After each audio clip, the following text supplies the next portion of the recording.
What's going on, people? Welcome back to another video. Yeah. My name is hughwizzy and you're watching not just another video. No, my fraudulent friends.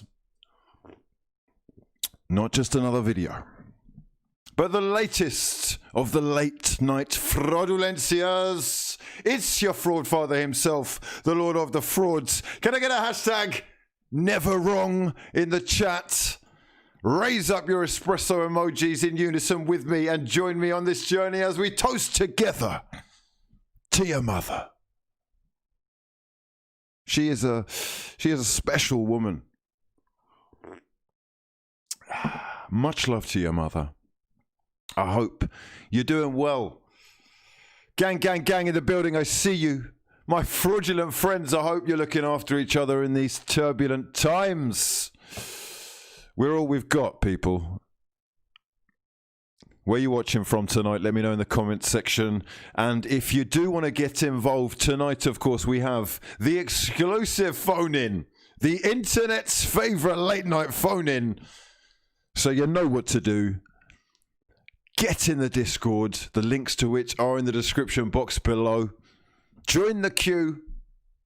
Let's have a chinwag about your club, about the game, the problems that we see before us, the solutions perhaps for your club. This is the People's Show, and tonight, my fraudulent friends, we're going balls deep. That's right. We've got to feel sorry for the neighbours and those of you who are trying to get some sleep.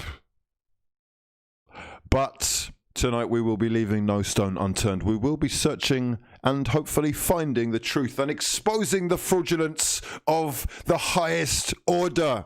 Who's on Fraud Watch? Let me know in the comment section, because we've got a whole bunch to be getting through today. We've not seen each other for a minute or two. I've been otherwise occupied behind the scenes making things happen. Who is on Fraud Watch tonight, though? Is it going to be Mikel Arteta? Is it going to be Granit Xhaka? Is it going to be Alexander Lacazette? Is it going to be Frank Lampard?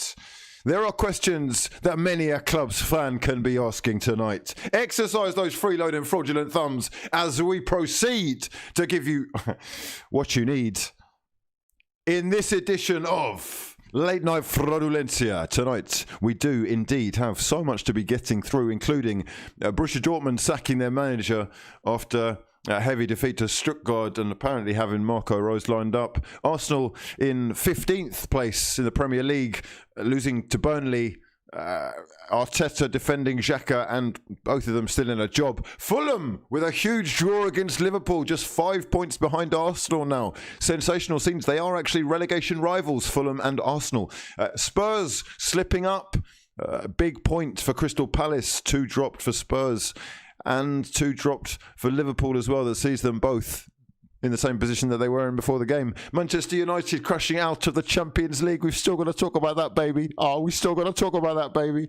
Oh, yes, indeed. We do have a lot to go through. So, and you thought I forgot. The Blues. The Blues. Hold on. Toffees and Blues. Incredible. Blue Toffee reigns supreme. Chelsea losing to Everton. Well. We're going to have to talk about all that and more on this night, on this special night's Late Night Fraudulencia. Please join me in the hot seat.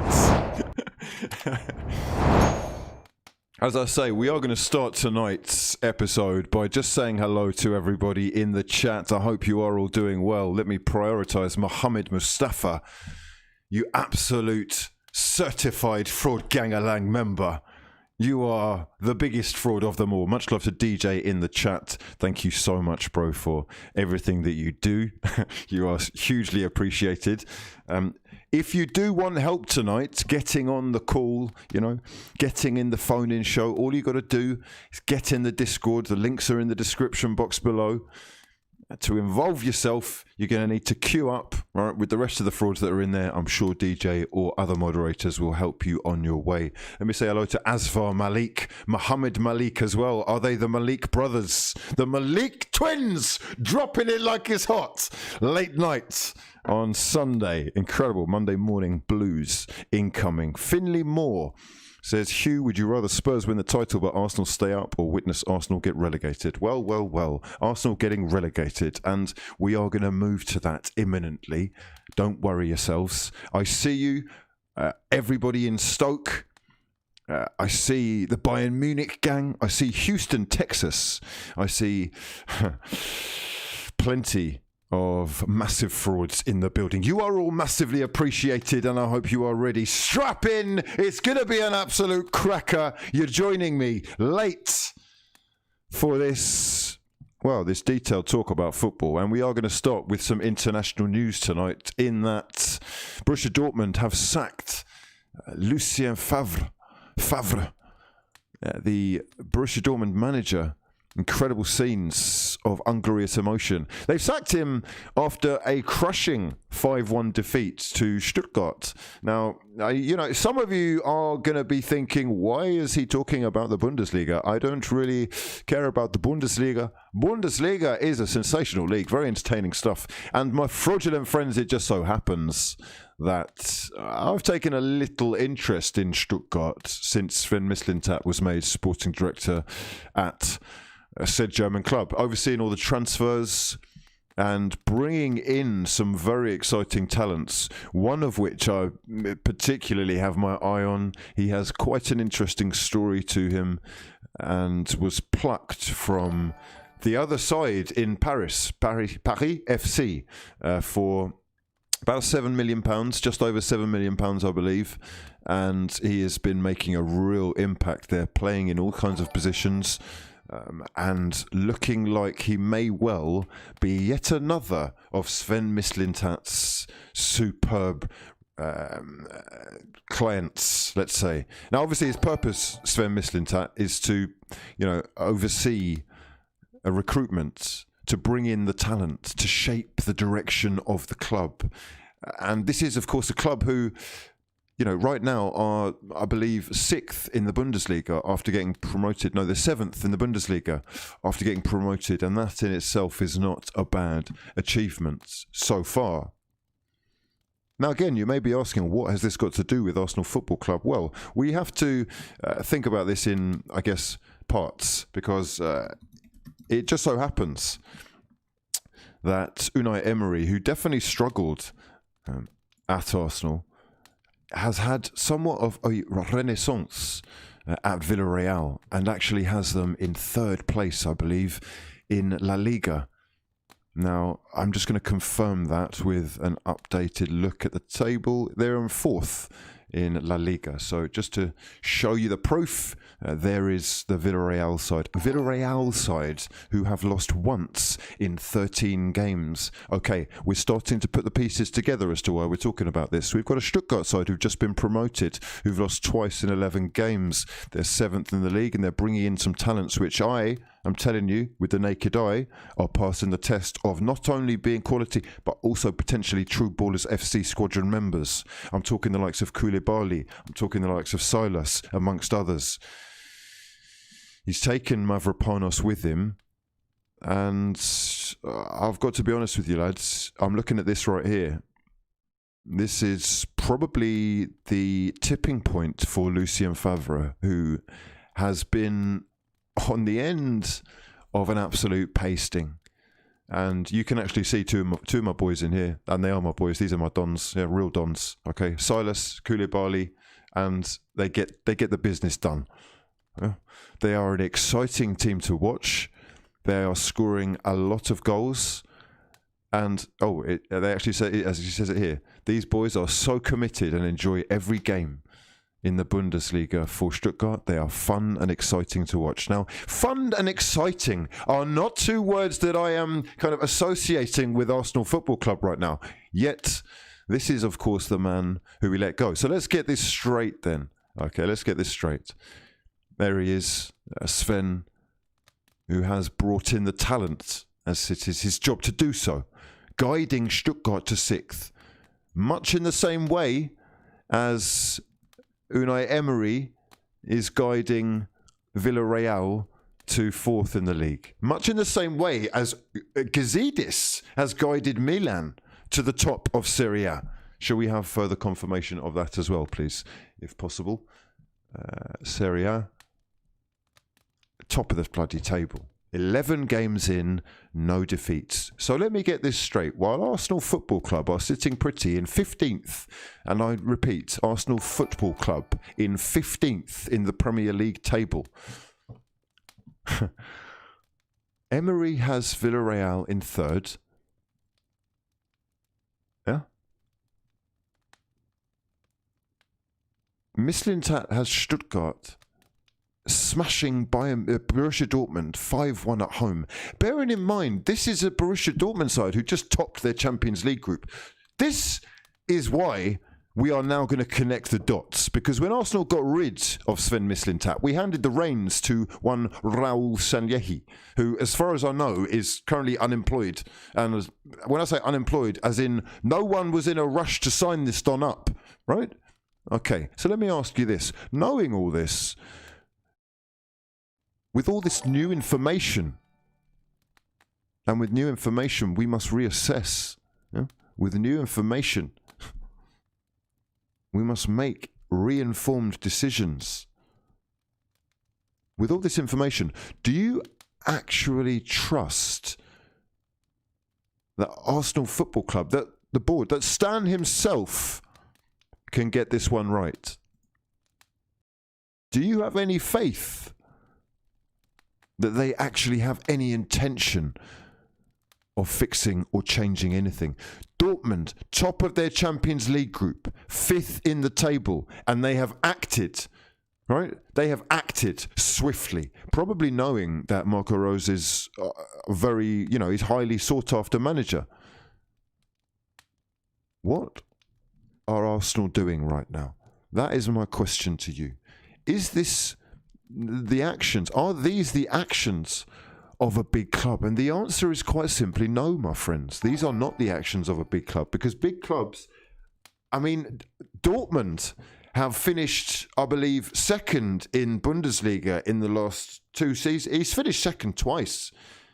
They actually were dominating the Bundesliga for, 2018-2019 season. They were dominating before they imploded, right? Please correct me if I'm wrong, but I seem to remember them barnstorming away and then folding. Mounting a challenge is debatable, but really and truly, those are the actions of a club who are saying, we are brave enough to make a decision. Now look, I'm going to counter that, because you're going to hear a lot of Arteta out right now. But I'm going to counter that by saying that Arsenal are being quite brave by trusting Arteta anyway. Now, given the evidence that we've got so far, it's questionable as to whether they should be doing that or not. But it is brave. I actually am not against staying with Arteta. I have to say that. My issue is, he is going to fall. He is going to have his head on the chopping block right now for, I reckon, 90% of people. Because ultimately, the football is absolutely dire. And despite the fact that he's given me confidence initially, despite the fact that he appears to tick a lot of boxes, there are multiple decisions being made by this Don now, which are exposing himself. He is doing this to himself. Repeatedly choosing players who you know are not all in is going to be your downfall. And I've got to say this because, I'm already getting people on me. Like, I'm not the type of guy that is going to be, I want him out, banners out, all this. I'm not doing that. Not until it's fucking and it already is painful enough. But ultimately, getting rid of a manager is going to leave us with the same absolute frauds that call themselves footballers. This is way past the point of, it being fixable with a new name. Making them run more is not it. Unfortunately, like I say, Arteta is not doing himself any favours by being way too negative. Let's not have it. This is not like he's been too negative against the likes of Liverpool. That is understandable. Play the game then. We've seen it work against the likes of Fulham, Sheffield United, and whoever else it is. You are playing as the underdog and giving off this perception that we are the lesser side. No, I refuse to believe that. And these players, whilst they are massively fraudulent, are more capable than the points that we have got so far this season. There is no denying that. Playing players like Thomas Partey way too soon, that is nothing to do with us not being good enough. That is, again, your decision. So, if you are going to keep doing this, and also, whilst you're there, mismanaging these situations like Mesut Ozil, like Guendouzi, like whatever else has happened with Torreira, Pepe is a classic example. This is multiple examples of evidence of you actually not being up to this. So, you're going to have people say, this ain't for you, mate. What evidence do you have to suggest that this is going to change? Honestly, Aubameyang right now, we've got to look at some of these stats. All right. Oh, God damn it. Do I have to look at this picture already? This is another thing. It's twofold, right? Because you've actually got the audacity to sit there or stand there after the game and try and say, we dominated the game. You're having a fucking laugh, mate. You're actually having a laugh. Because we had 70% of possession and we're doing actually nothing with it. Yeah? He's saying we dominated the game. You keep saying this. Keep making excuses. And honestly, the players are just thick because they're giving him the excuse. As soon as you've got the red card, he's just going to blame it on you. And nothing is going to change. And honestly, this is beginning to be very clear to me what's actually happened, because I actually think Arsenal should win today. I'm going to tell you that straight up. I know a lot of people are going to be shocked to hear that. Arsenal should win this game. You had chances in this game to win the game. I'll give you an example. The Lacazette chance, it's a point-blank goal. I'm sorry, you have to be scoring that. So at that stage, that's on you. That is the players. There's another one, Tierney. It's unfortunate that it actually falls to Tierney. I think Aubameyang was aiming for Lacazette. That should be a goal. However, Burnley could have scored themselves as well. Wood had a free header from 5 yards out. I am just totally uninspired by the efforts that I'm seeing from these players. Now, the system itself is actually a myth. I'm not going to lie. People are totally brainwashed by Mikel Arteta's whatever it is that he's calling this. Where is he gone? Where's he gone? There he is. I have to break this down for you. Because we are in possession of the ball, it does not mean that we are in control of the game. This is elementary. This is actually like kindergarten stuff. It's 2020. It's not, wow, we've never seen a team that can pass the ball on the floor before, or we've never seen a team that are so patient. This is actually 2020, mate. The game, like, what? Sorry, are you serious with this? No, hold on a second. Okay, right. He's saying we dominated the game because we're basically having a lot of the ball and we're doing a lot of crossing. Right? Now, I'm going to tell you why I think he should be questioned massively, because he's here as a coach, right? This is my main issue with this Don right now. This is why, honestly, I've given up. Okay, I've given up. I've got no faith the ball are going to do anything. I've got no faith in actually the process right now. I've got no faith in it. This is not showing any signs of progression. And the reasoning is this. I simply believe that initially the defensive credit that he was getting for improving us, for making us more difficult to beat, was actually simply putting another defender in.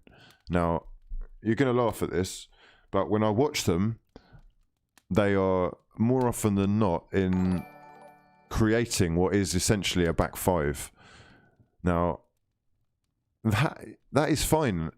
And it's fine if it gets the results. That's fine. If you're into that, it's fine, especially if it gets the results. The thing is, slotting that guy into the defence is at the expense of the midfield. And as a result, we are seeing what we're seeing, which is WOC football. Can I get a WOC FC hashtag in the chat? Yeah, it's hashtag WOC FC. That's who we are. It's like that. Yeah, it's just like that. It's the rocking chair football style of play, because nothing is going through the middle whatsoever. And today, for the first time, I think Aubameyang was really trying to go in there. I think even this thing of Lacazette being in the hole is actually a bit of a myth. And as a result, Arsenal do currently find themselves in a slightly precarious situation, lads, that I have not seen for, I mean, I don't think I've ever seen. 12 games in, you have 13 points. You have 1 point from your last 5 games. And the end is not in sight yet, because the fixtures are actually very challenging. You're playing a Southampton side first up, who are third in the Premier League table and absolutely flying under a Hassan Hutel boss who's, geez, he's got them inspired. I mean, Danny Ings has got more belief than ever. Che Adams, he's been very patient working Che Adams out, but he's really getting the rewards now. Ward-Prowse is a Rolls-Royce of a midfielder. Even Vestergaard has suddenly turned into some kind of Maldini-esque figure. It's a very bad time for Arsenal to be playing Southampton, but Southampton it is next. And then, of course, on to Goodison Park, where Farhad Moshiri and I'm sure Alisha Usmanov will be watching with much interest, just to see exactly where the two clubs stand right now. Because I know a lot of people laughed when Everton spent X amount of money on Alexander Iwobi. A lot of people laughed, didn't they? It is very interesting to see how much squad depth he has given them.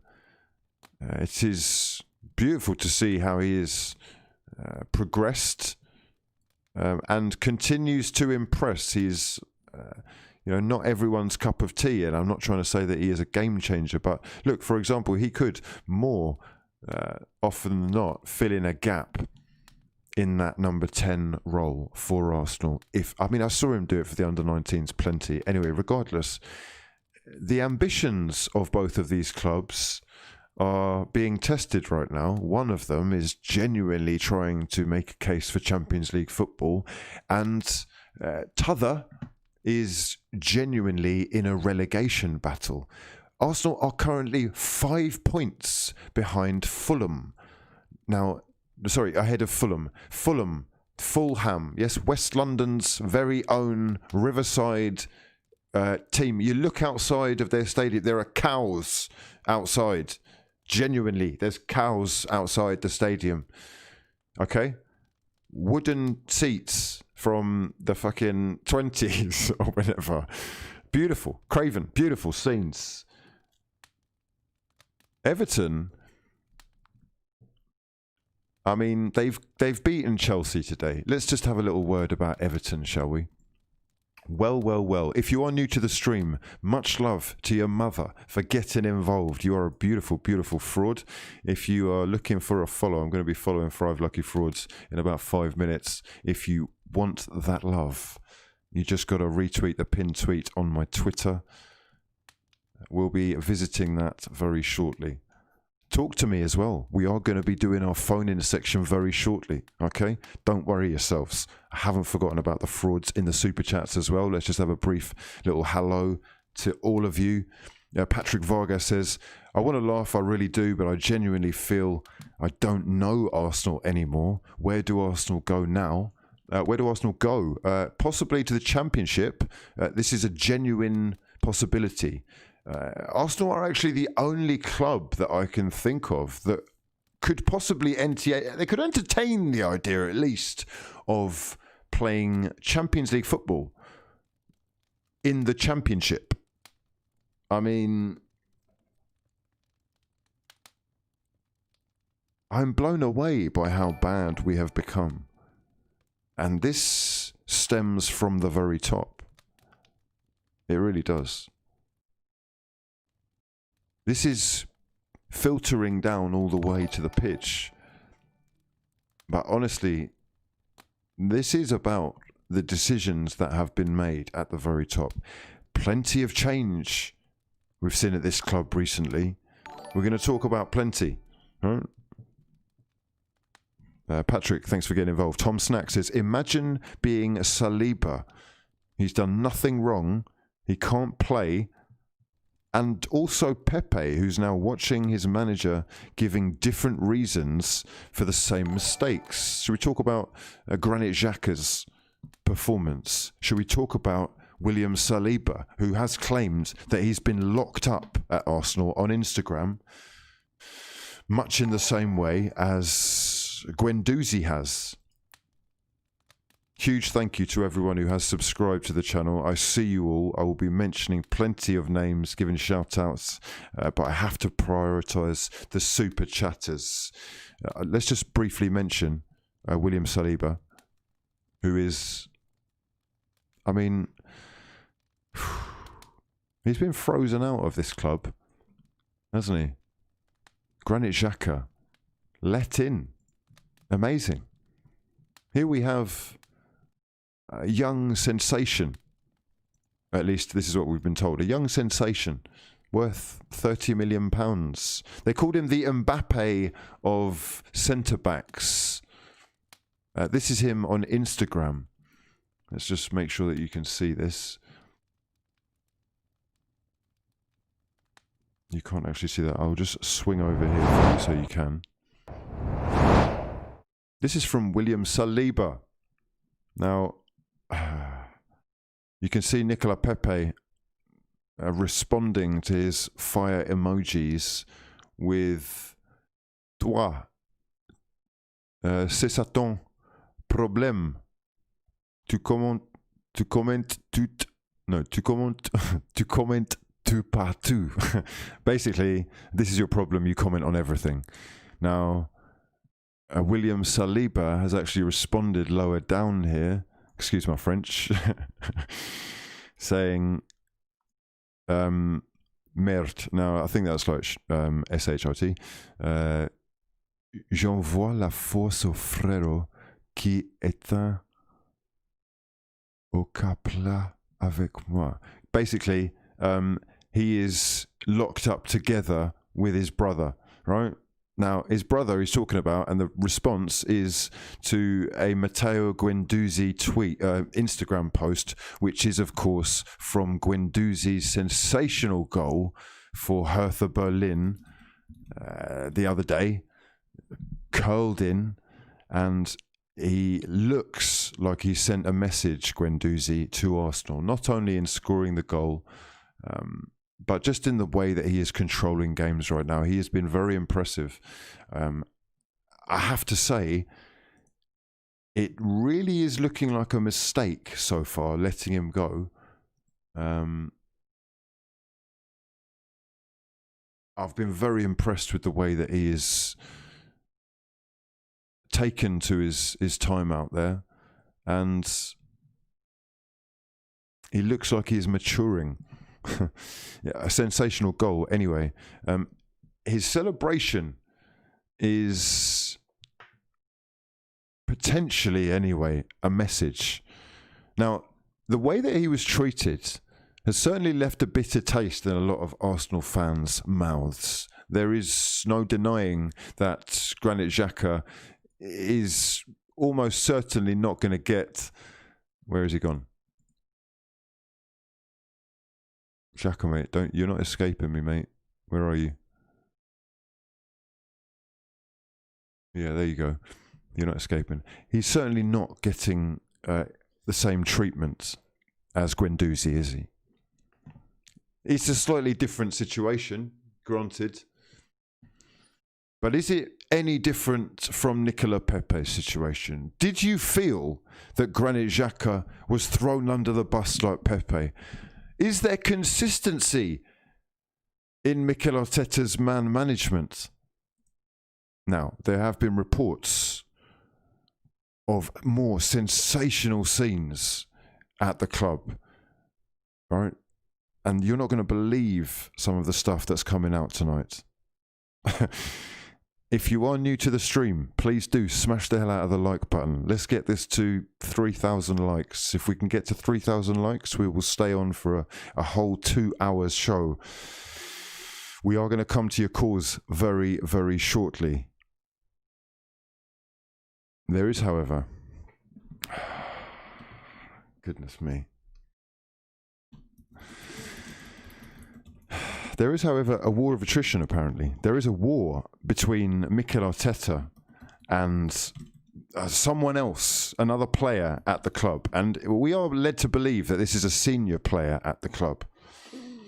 I'm going to tell you in no uncertain terms that I believe that if this is true, that his time at Arsenal as manager may well be coming to an end already. The news is out that David Luiz is the player who is no longer on speaking terms with Arteta.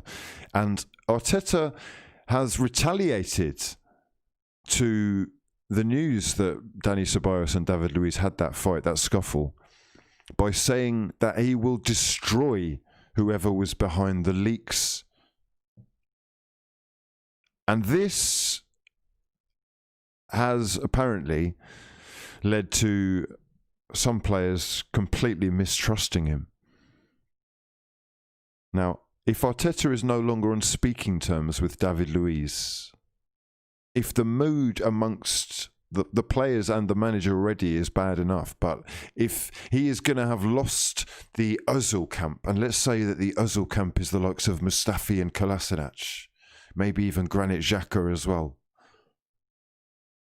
Has he lost the Maitland-Niles camp because he's not played much of Reece Nelson or Maitland-Niles, even though at times the latter especially has been top class and definitely looking like he's made more progress than the man in his place, played out of position constantly like a bit part. Has he lost that side of the camp? Has he lost David Luiz and perhaps other senior members of the club? Nicola Pepe is all the time spending all his time with the likes of Aubameyang, Lacazette, both of whom we know look at least to have tired of what they are involved in. This is all very worrying. And given the way that Mikel Arteta criticised Nicola Pepe for the red card against Leeds, given the way that he has also reacted to Granit Xhaka's red card, I would not be surprised if there are all kinds of divisions in the camp. How can this manager turn this around? I'm putting that to you now. Is it a question of riding it out because we have to be patient? Or is that bloody stupid? Is it actually common sense to say, hang on a second, he's not making sense with a lot of the stuff that he's doing? We are 15th in the table and we've lost to Burnley at home. Burnley, listen, Wenger would be turning. Oh, mate, he will be turning. He's not, I know he's not dead, but you know, you know what I mean. It is interesting. Statistically, Arsenal are in a lot of trouble, and Aubameyang himself is currently in one of the worst runs of form that I can remember a striker at this club being in. He is actually moving into Olivier Giroud goal drought territory, and that really is saying something. Let's just have a look at the statistics, shall we, for a second. These are Pierre-Emerick Aubameyang's expected goals per 90. In 2016, you're looking at a goal a game. I mean, he's not going to score that, but expected goals. He's putting himself in some fantastic positions on a regular basis, and he is consistent throughout that. Obviously, when joining Arsenal, that is going to dip slightly. You know, Arsenal are drifting into a dangerous place even last season with Aubameyang, who was, I hate to say it, slightly fraudulent, despite the fact that he got a few goals. We are now approaching panic hour. Okay, this is it. Approaching. This is fucking it. We're slap bang in the middle of the fucking fire. What are you talking about? This is it. Pierre-Emerick Aubameyang is currently looking at an expected goal rate of 0.14. Lads, that's like, he's looking at a goal every 10 games. He's looking at 4 goals all season. Now, again, I'm not going to do I want him out and all this. You know, it's embarrassing, to be quite honest with you. I just don't want to be part of it. But common sense is telling me that whoever does want to do that, you just do your thing, because this certainly isn't without fault. You are genuinely destroying top-class players. There is no way that the decline can be this swift.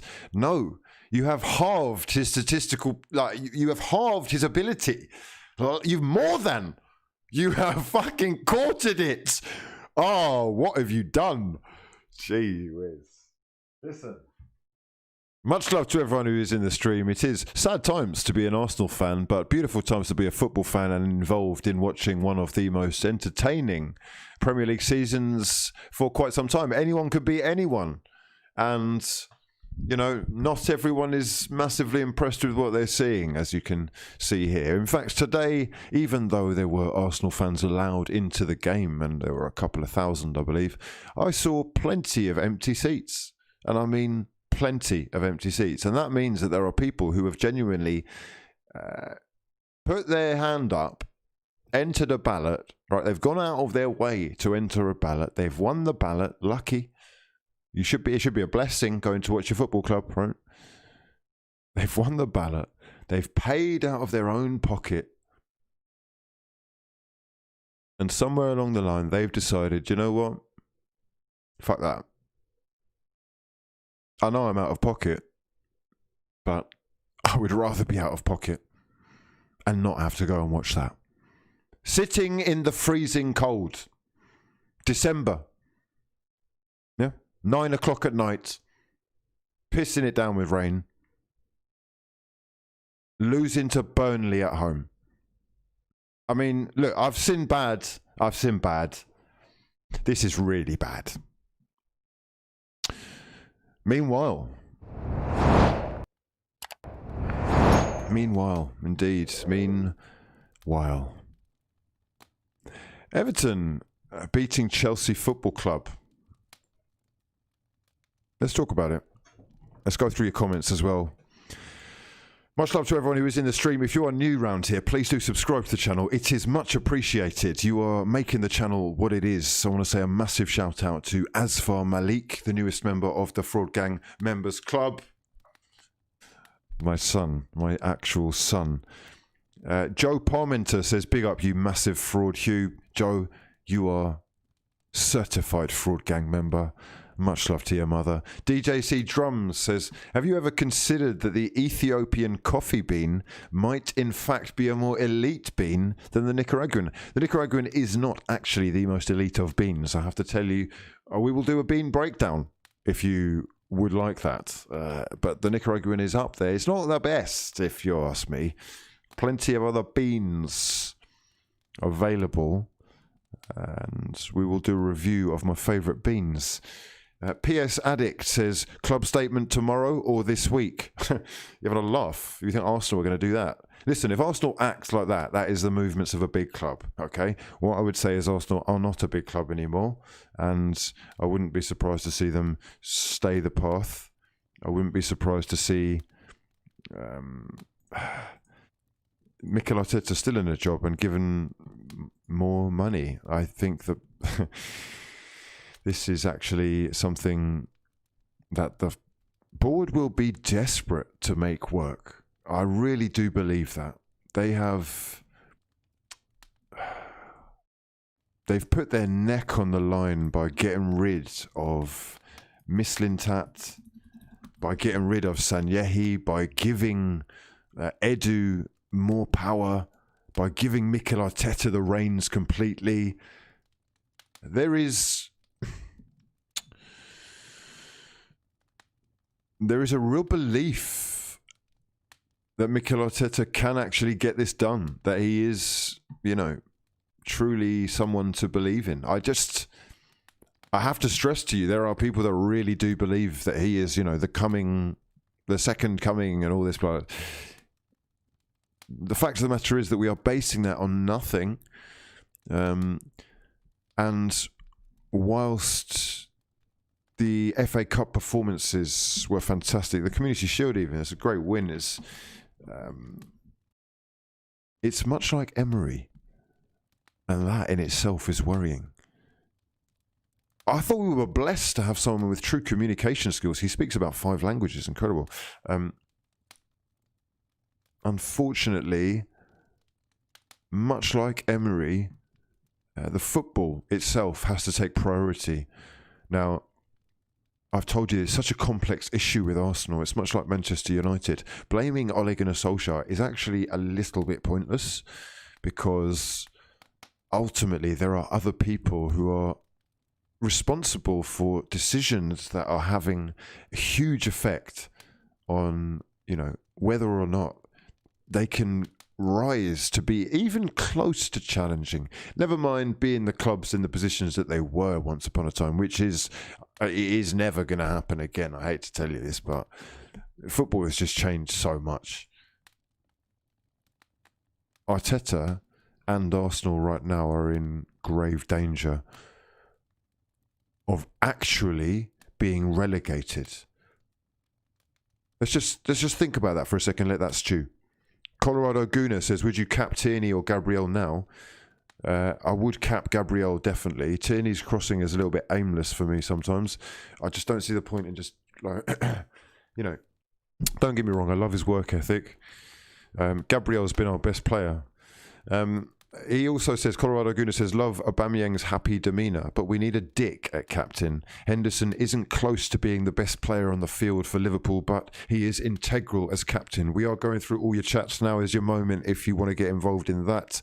Frudalina says, Mum says hi, and F-U-C-K. Arsenal. Indeed. She's bang on the money. F-U-C-K, Arsenal. God, sad times when these are the cold, hard-hitting home truths. Yes, indeed. Much love to your mum. Andrew Doherty says, Hugh, thoughts on Gary Neville's comments 3 or 4 years ago? Be careful what you wish for, mate. I'm the last person that you need to tell that we should probably have thought about the bigger picture with Wenger.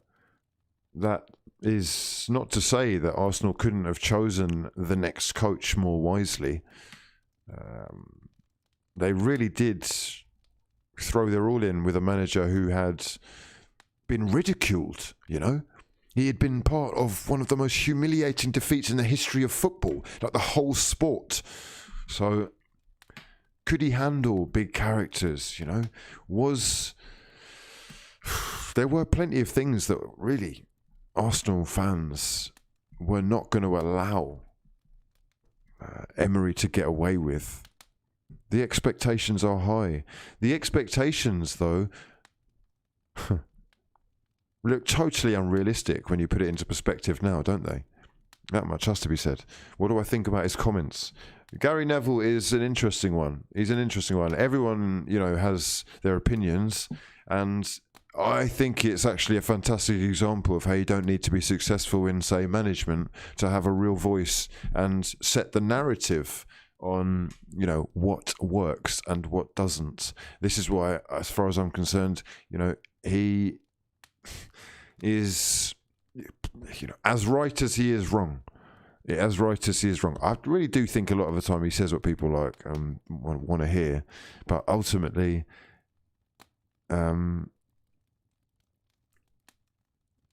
he actually did a 180 on that, really, because he entertained interviewing people from, you know, other fan channels, and came round to the idea that Arsenal basically needed change. It's not necessarily that Arsenal didn't need change. I'm fully behind them needing change. But the manner in which they did it was not only fucking disrespectful to an icon of the game and someone that built that club, or at least helped to build them into the powerhouse that they were. The manner in which they did that was disgraceful. I was embarrassed and still am in the way that the club have treated him since and during the time. And as a result, I did lose a lot of respect for my own club. That's not to say that I hadn't lost respect before. I see this plastic fucking badge and I know that's not me. That is not me. I did not support that. The cannon is pointing the wrong fucking way round.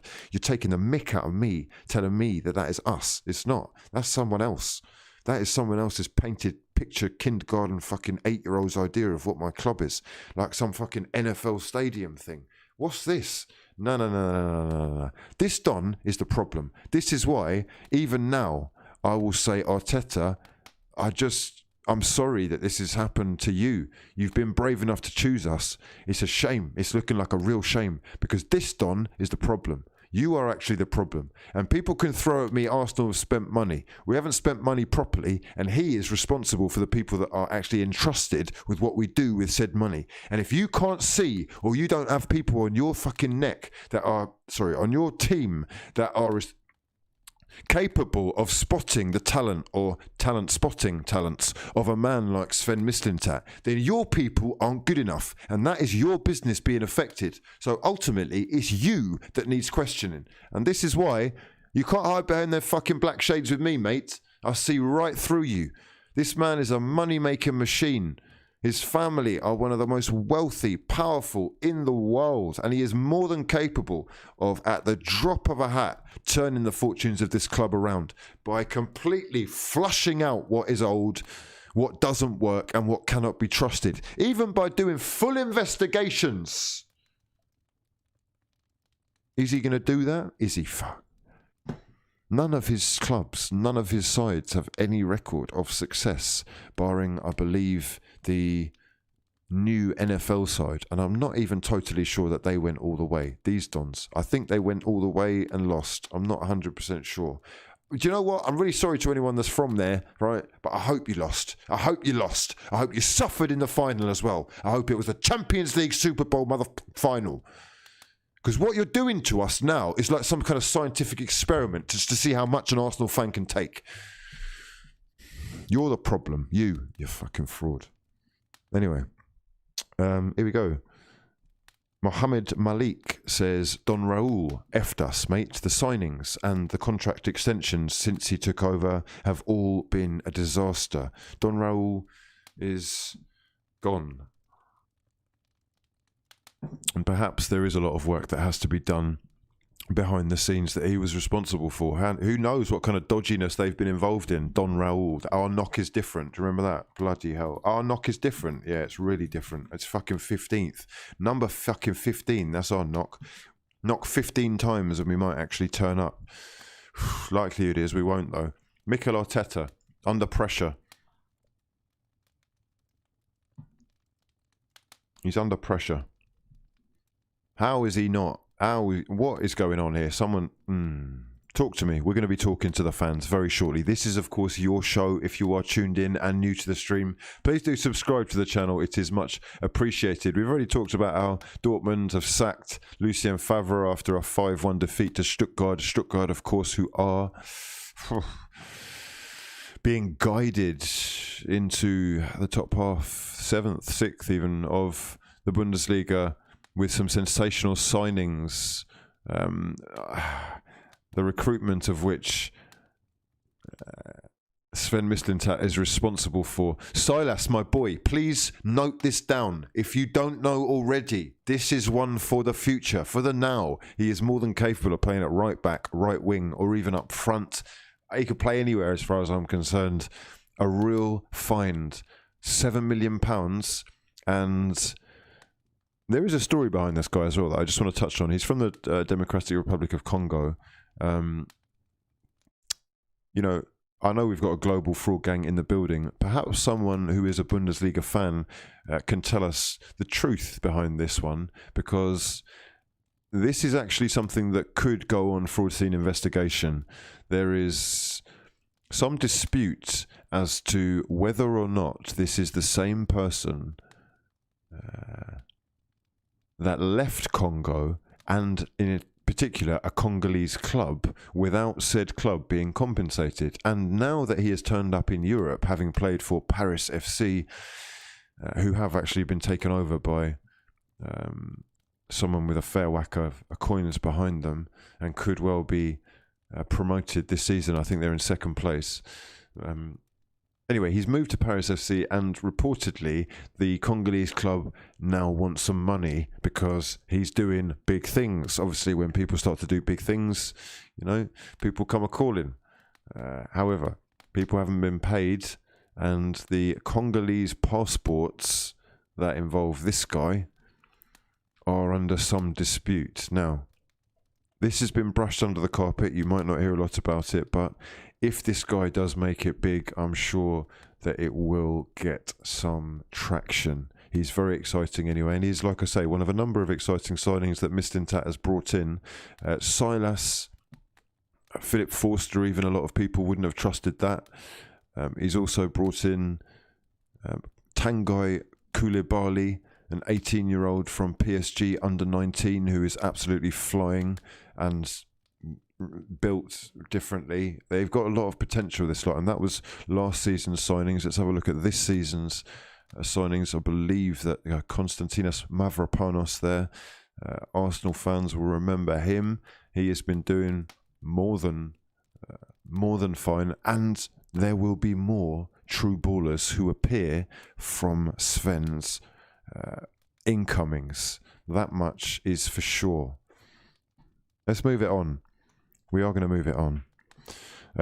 Oster 62 says thoughts on Newcastle's 2-1 win with Hayden as man of the match. Yes, indeed, Newcastle United are a side who, wow, they are really ahead of Arsenal. Incredible, unbelievable scenes, as you can see. Newcastle United 12th with 17 points after 11 games. Arsenal 15th with 13 points after 12 games. So potentially Newcastle could rise to, I believe, 6th in the table if they were to win something like 9-0. But you're looking at top half if they can get a win in their next game, which is against Leeds United, who look a bit leaky right now, don't they? West Bromwich Albion. Well, Slaven Bilic's head could be on the chopping block as well. The only reason that Chris Wilder's not been sacked right now is because he is a Sheffield man himself, and I think he's achieved so much that they couldn't ever sack him. He would have to walk. 1 point from 12 does not bode well. Much love to everyone who is involved in the chat. I see you. Let's go through all these super chats. Polo Bear says, have you ever shared how you feel about David Dein? Wow, cool. A lot of people are too young to remember David Dein, but I think that's when it all fell apart, really. I think that he played his part in as much as anything. I'm pretty sure that he's the one that introduced the club to Stan Kroenke.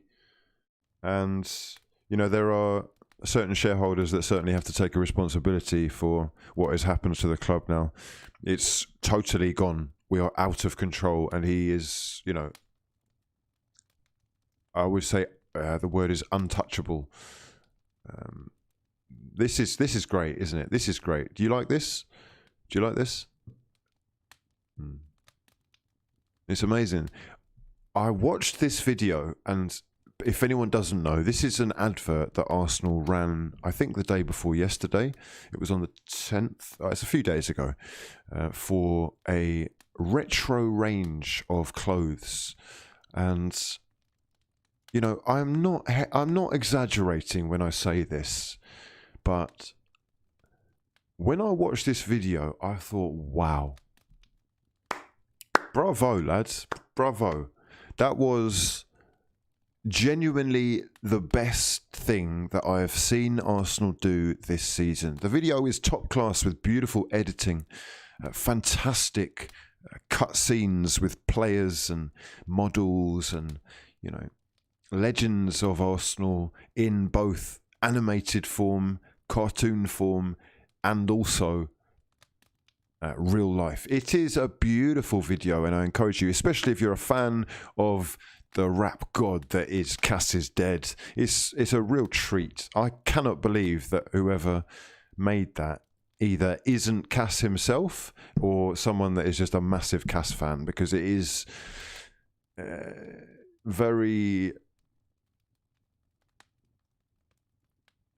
it's a beautifully done project. You've done very well. And unfortunately, this is what Arsenal have become now. It's a shop. We're a fashion brand. We are now actually so keyed in. We're so keyed into the marketing psyche of the Arsenal fan that we can manipulate exactly what it is we want. Because we know that Arsenal fans themselves, and this is in the marketing room that this is taking place, but we know that Arsenal fans themselves are so gone. They know that their club are so finished. They're not going to buy into the plastic badge, so we sell the old one hard. That's what we do. We just go hard on the old one, because the old Arsenal we still associate with actually doing something. They were actually to be celebrated, to be cherished. This is a fashion club. We're a shopping centre. You can get some really nice gear there. Really nice. Love that. Yeah, love that. Beautiful. Oh, breathe it in. Soak it up. Love that. Get on the old direct.com. Splash the cash. It's the best thing that you can do for Arsenal right now. Help out. Filling Stan's pockets. Top up your catalogue of retro Arsenal gear before it's too late. And they look good in it, don't they? They really look good in it. They look hyped up to be involved in such a great advert. Well,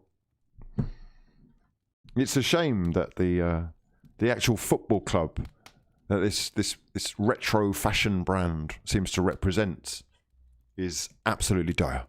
It is dire beyond belief.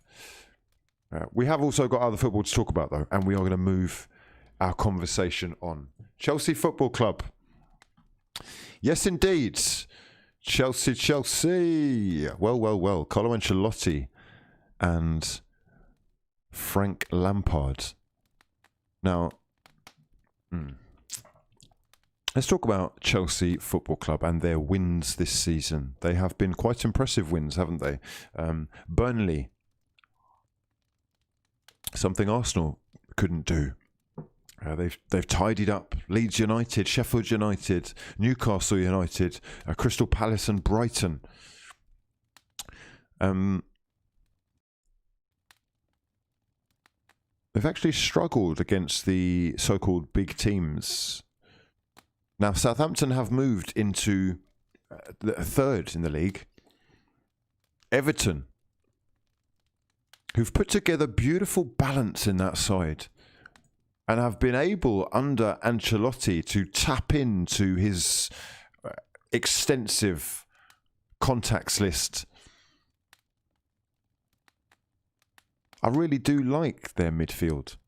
And this is, of course, without the main man, the artist in the middle. They said number 10s were dead. I mean, he's not really playing a number 10 role, but really and truly, he's lit up the league so far. Without him even, they have pulled off a sensational win. And I've got to say, they are more than capable of keeping this up. They've got something very rare, Everton. And so did Chelsea, actually. Everton have what I would call luck on their side. It is very rare. Chelsea don't have luck on their side. They don't.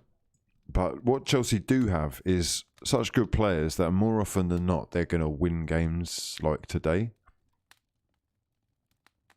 That's a huge win for Everton, but starts to make me think that people will question Lampard now. Any kind of big test, there seems to be a little bit of an issue. Now, what is it exactly that is the issue? Because statistically, it all looks good, doesn't it? We've got Arteta stuff going on again. They're having 70% of the possession. But they are creating chances. There are certain players, though, who've been getting away with murder.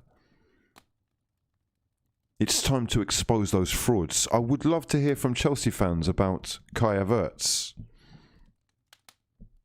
I would love to hear from Everton fans about Alex Iwobi and just the way in general that Ancelotti has managed to pull this club from no hope, realistically no hope, actually in a little bit of trouble, to really believing that there is something there and something to wake up for. Dominic Calvert-Lewin, of course, is, it goes without saying, probably our player of the season. I mean, he is, to me, one of the most perfectly built strikers for the Premier League right now. He is quick, he is strong, hard-working, he's good in the air, and he's just willing to fight for the team as well. All of that stuff. It's none of this throwing your arms around, you know, getting frustrated because players aren't as good as you, or not sharing, or he's working constantly. Now. Ah, dear, oh dear. Dear, oh dear, oh dear. It's the simple things a lot of the time. With Ancelotti, he's been able to get away today without someone like Rodriguez, because there is balance in other parts of the side and they are willing to work for the cause. However, for Lampard, if you do have, and I cannot stress this enough, they really do have title aspirations, especially having spent over £200 million. If you do have title aspirations, you're going to have to start winning games like this, at least getting points from them. This is not Arsenal we're talking about, where the expectations are below the bar. Spurs, Liverpool, they are setting the bar. And looking at the table, despite the fact that Chelsea are currently 5th, next game against Wolves is a tricky one. And Manchester City, Manchester United all have, or both have, sorry, games in hand. And Aston Villa have 2 games in hand. All of which could see Chelsea in 1, 2, 3, 8th. Chelsea cannot actually be, statistically, point for point, in a better position than they were last season even. And that much has to be questioned. So yes, I'd love to hear from Chelsea fans, Everton fans, any fans of any club if you want to get involved. This is your moment. We're going to be heading over to the Discord very shortly. Manchester United fan, United Zone TV in the chat. He says, how far do you think United can go? I see Manchester United falling out of the Champions League, joining Arsenal in the Europa. Wow. We have to talk about that. Manchester United fans do get involved. Yes, indeed. With the next game against Sheffield United, you would expect them to pick up 3 points there. It's been dire for Wilder so far, and that in itself would put Manchester United probably in 4th or 5th.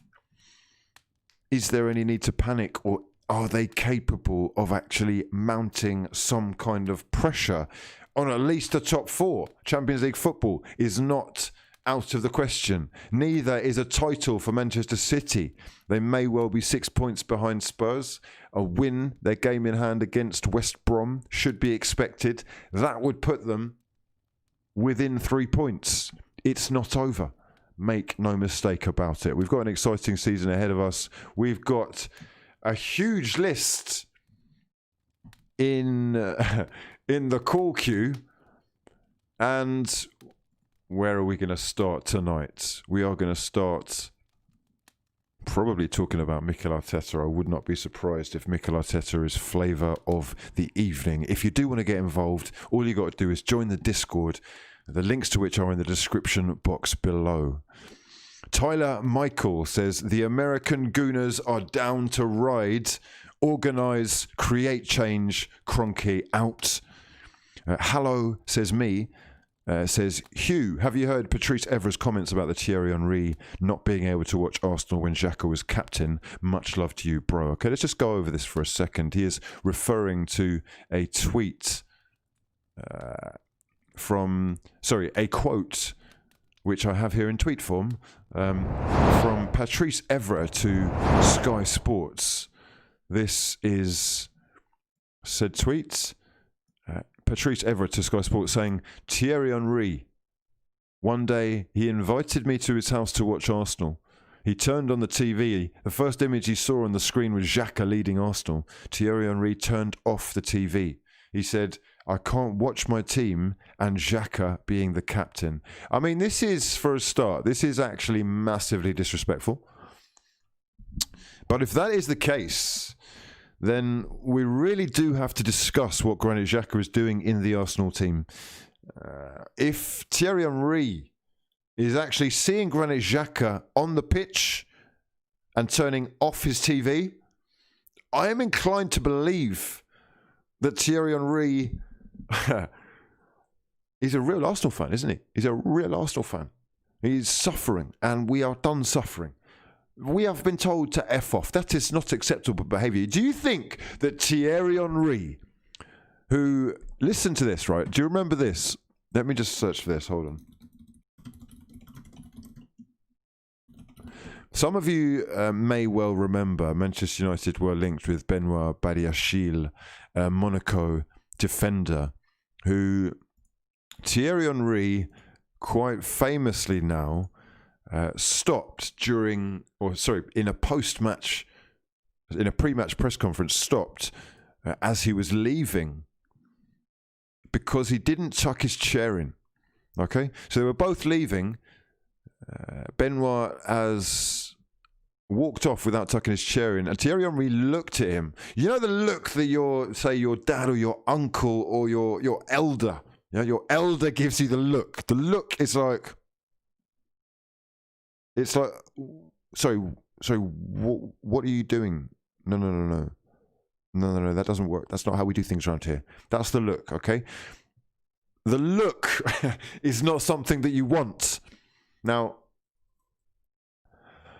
Thierry Henry, therefore, is not going to tolerate this sort of behaviour because he expects the best for Arsenal. He expects you to conduct yourself in a way that not only means that Arsenal win games, because make no mistake, if we had won this game and Granit Xhaka had played an integral role, I'm sure that Thierry Henry would be the first to praise him. If you were responsible for success as a result of your behaviour becomes good behaviour. We like that. It's the same way as, we celebrate the fact that Martin Keown jumped up in a very unsportsmanlike way to Ruud van Nistelrooy because of the heat of the moment, because of the importance of the occasion, because you understood what it meant to represent the club, and you were successful in doing so. If you are just bantering us off by being consistently shocking, dropping 2 out of 10s on a daily, if not weekly basis, plus getting yellow and red cards like for fun.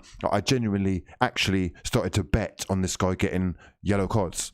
Like, how dumb is this? I'm going to do a double. What are you betting on? Granit Xhaka and Mustafi to get yellow cards. I was winning money every week. I mean, laughable. So, yes, if Thierry Henry says that this is not good enough, if Thierry Henry says that when he sees Granit Xhaka on television that he turns the TV off, then lads, this is the situation. Thanks to James Ollie for this tweet. The situation is this: Xhaka on, TV off. Yeah? Okay, cool. Let's move. We're moving. I've had enough of that taste. Okay. Tom Snack, I didn't miss anything. I'm coming to you now. Greg Smith says, when we beat United 6-1 and you said no one would care after Villa 7, Liverpool 2, I feel them vibes. Tottenham, chill out, Tottenham. You're going to get your moment, okay? You're going to get your moment. This is your moment. Enjoy it. Enjoy it. It must be nice. Sitting on top of the Premier League table. Beautiful scenes. Sensational. He's hoping it goes wrong. My word. Saqib Ahmed. These are difficult times. I've got to process that Tottenham are top of the league and Arsenal are 15th. Just say that again. Top and 15th. Wow, incredible. This is actually life. Incredible. Real life. Wow. Is this the Matrix? The Matrix. Incredible. Nothing is real. Nothing is real. Nothing even matters. Nothing actually. What is real? Define real. Is football real? Ah, you're buying into football. Ah, stop it. It's fake. Everything's fake. I mean, fucking hell, 15th. Okay, anyhow. Saqib Ahmed says, senior players out. Freddie foreshadowed this revolt and fraudulent attitude from players. Much appreciate the content, Hugh. Indeed, he did. Remember, Freddie is the one who said that despite Arsenal bringing in Arteta, there were players that weren't giving their all and that wouldn't change with a new manager. Now, Mikel Arteta himself, obviously, talk of the town right now, not the only one to blame. However, if you have got certain things that you want to talk about concerning his tactics, his choices today, I will be opening the phone lines any second now. Oh, BR Bobby says, have you ever thought about branching out and covering it? Yes, indeed. Yes, indeed. Coming to you very soon.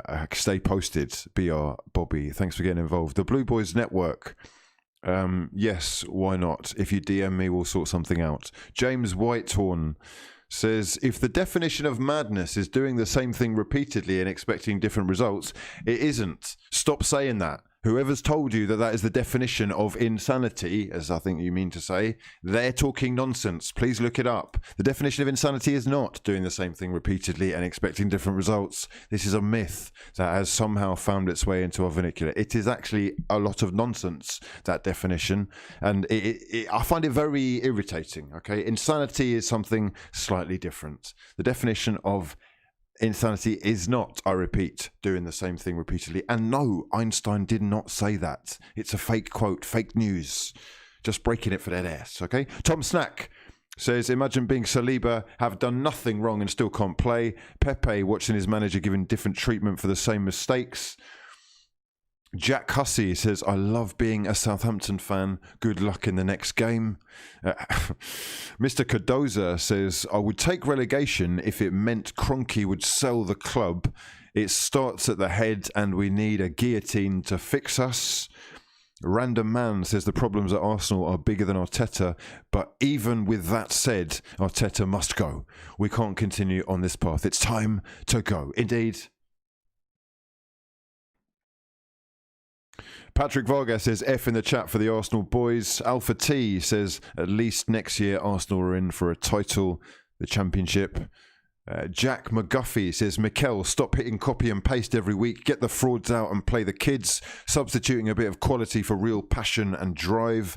Ryan Heelan says, all I'm saying is that Spurs sacked Pochettino when they were 12th last season and had been there for years, getting them top 4 consistently. DBX says thoughts on AC Milan and have you seen Holger play? Yes, I have indeed. The Norwegian is setting the place on fire after scoring against them. Norwegians actually are setting a lot of leagues on fire right now. We can talk about that if you want. DBX, AC Milan top of the league and undefeated. Gazidis doing bits. Vlad the Third says Arsenal would struggle in the MLS at this place. In MLS, not the MLS. But yes, they would struggle in MLS. Jester's Vengeance says, Hugh, Chelsea were without their only 3 wingers on the roster. Oh, for crying out loud. You see, this is what makes me laugh about you, right? You're actually massively fraudulent and I will call you out. Nonsense. Nonsense, yeah? Such nonsense that you need your hard drives checked. Yeah? Chelsea were without their only 3 wingers on the roster. Mate, you got 55 players on your books and you're talking about only 3 wingers on the roster. You've spent 250 million in the one window. What are you talking about? Only 3 wingers on the roster? Sort your stuff out. Nonsense. Afsar Malik Mate, even if Arteta is sacked, he says, are you confident the owners will bring in someone of a higher calibre? No, is the answer. Mr. Ohio is the newest member of the True Fraud Gang Members Club. Yeah? Massively appreciated, as is Karim Nal. Welcome to the True Fraud Gang Members Club. I salute you and appreciate you massively. If you are new to the stream, please do subscribe to the channel and drop the video a damn like if you breathe oxygen. We are slowly but surely moving towards 200,000 subscribers. Incredible scenes of unglorious emotion. We could fill a couple of Emirates. CJW Plays says, what's going on, Hugh? Love the content. What else does he say? Does he say anything else? Love watching you on a daily basis. Hope the Arsenal can start playing well again. For a Liverpool fan, much love to your mother. Please stop picking up the wins so that we can put this Tottenham thing to bed. Okay, it's beginning to get a bit of a headache. That would be much appreciated. What else have we got here? We've got a couple more that we need to get through before we move. OG Melon Hayes says, Hugh, did you see Højbjerg chatting pure was on Match of the Day as if Spurs are reigning champions? I didn't. I don't tend to stay for the Spurs interviews. Anton says, will Arsenal go down the Leeds route, get relegated and come back 15 years later? 17 years, I think. I mean, oh, God almighty. It's been 17 years since Arsenal won the league anyway, so... Bloody hell, incredible. Kirat Singh says, Chris Wheatley has done an article about Arteta losing the dressing room. Indeed, he has. Let's just have a little look at this. Just to give you the brief synopsis of the article, Mikel Arteta faces dressing room crisis as senior players tune out of Mikel Arteta's failing project. It has been said... Arsenal have strongly denied there's any issue between Mikel Arteta and David Luiz. David Luiz, however, saying there's a good relationship between him and Arteta. Yeah, there's a lot of questions, basically. It does look like Arteta may well be losing the dressing room. I don't know how much truth there is to that article and whether he's just jumping on anything. He's very much doing what the fans want. He's a YouTuber, so he's looking for clicks, isn't he, really? So, look, it's great. We've got to take that with a pinch of salt, but it doesn't bode well for the club. That much is for sure. And he is someone that, to be fair to him, has asked some pretty pertinent questions during the press conferences. And as a result, there may well be some truth to it. However, we move. And we are going to move over to the favourite part of Late Night Fraudulence. It is indeed your show, your chance to get involved. We're going to move straight on with our first caller of the night. It is Eunice. Eunice, I don't know where you're calling from, but I'm hoping that you can tell us. Much love to your mother for getting involved. I hope you're well. Can you hear me loud and clear? Yes, I can hear you. How you doing, mate? Beautiful scenes of glorious emotion. What's your name and where you calling from, mate? I'm Jonas. I'm calling from Canada. I was the guy who was a bit of a fraud. I said last season I thought Arsenal were title contenders. I'd like to clear that up if you'd let me. I'd like to clear that up. Hey, we've got a big one. Okay, much love for getting involved for starters. So you thought that Arsenal were going to be title contenders? I'd like to clarify a bit. Basically, what I thought at the end of last season is that Arsenal could have been where Spurs are now. So at the end of last season, right, you have Arsenal and Spurs. We're in a very similar situation. We'd both just come off a run of form. We've both got like relatively new managers.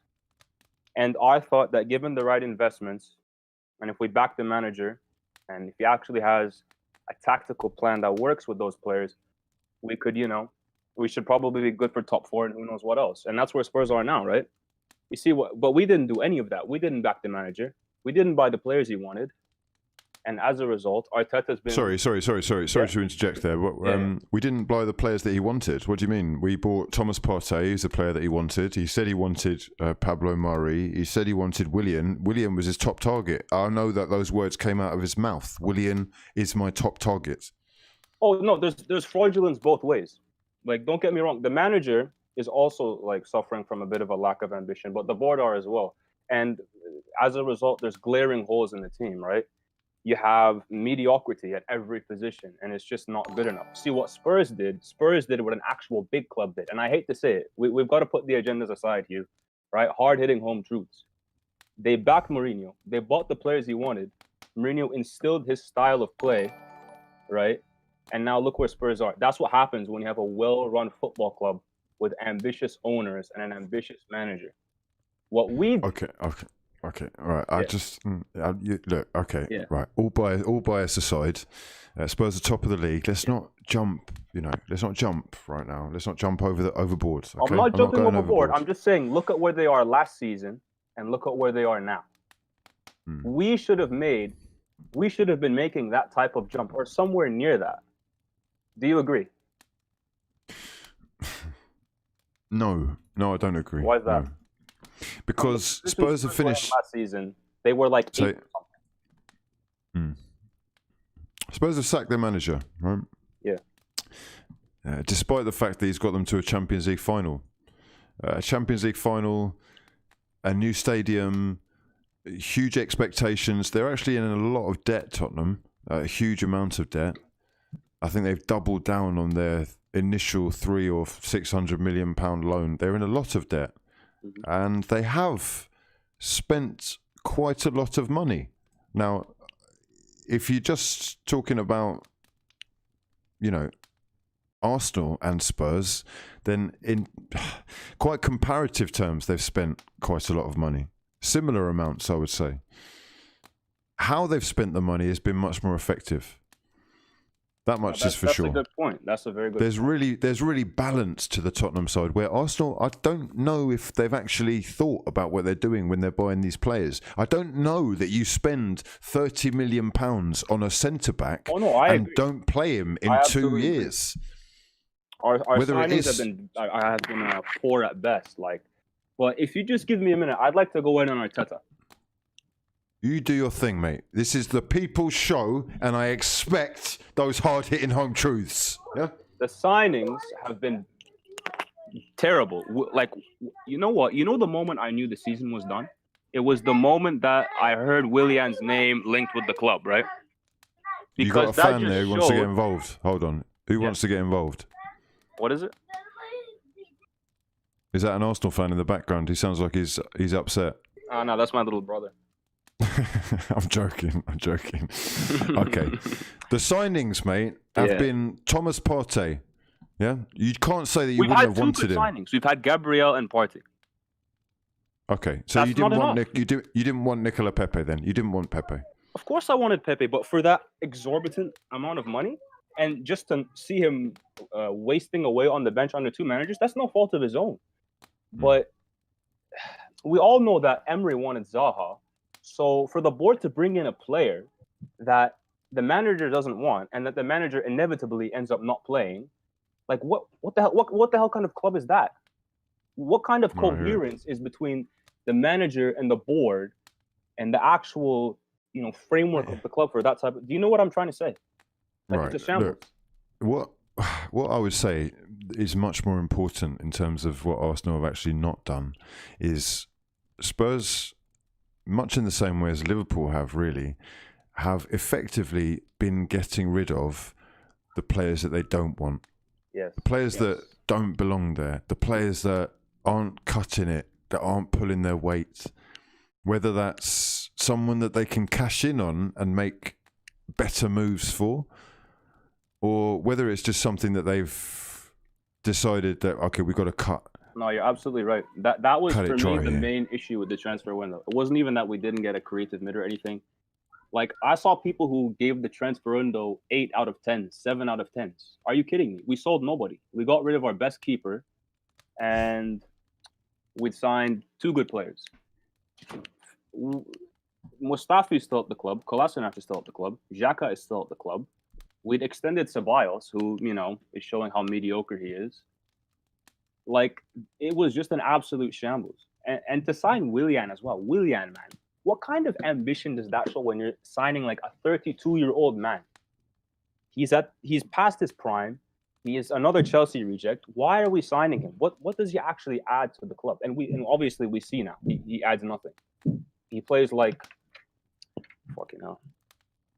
Unfortunately, mate, this is football in 2020. What you've got is expectations from Arsenal fans thinking that by spending £70 million in a window that you're changing anything, when you got clubs who are making significant changes across the board by selling £50 million worth of players and signing £220 million worth of players, and you're going to see a difference. Balance in the side, everyone getting upgraded, and people knowing that if they don't perform, they will be replaced. Much in the same way as you got Kepa dropping out and Mendy flavour of the month and doing the business. You know. Listen, Speaking of Chelsea, I'd like to make a point. People will say they spent £200 million, but their net spend is actually positive. They've actually sold enough to generate the income to buy the players, and I want to know why we're not doing any of that.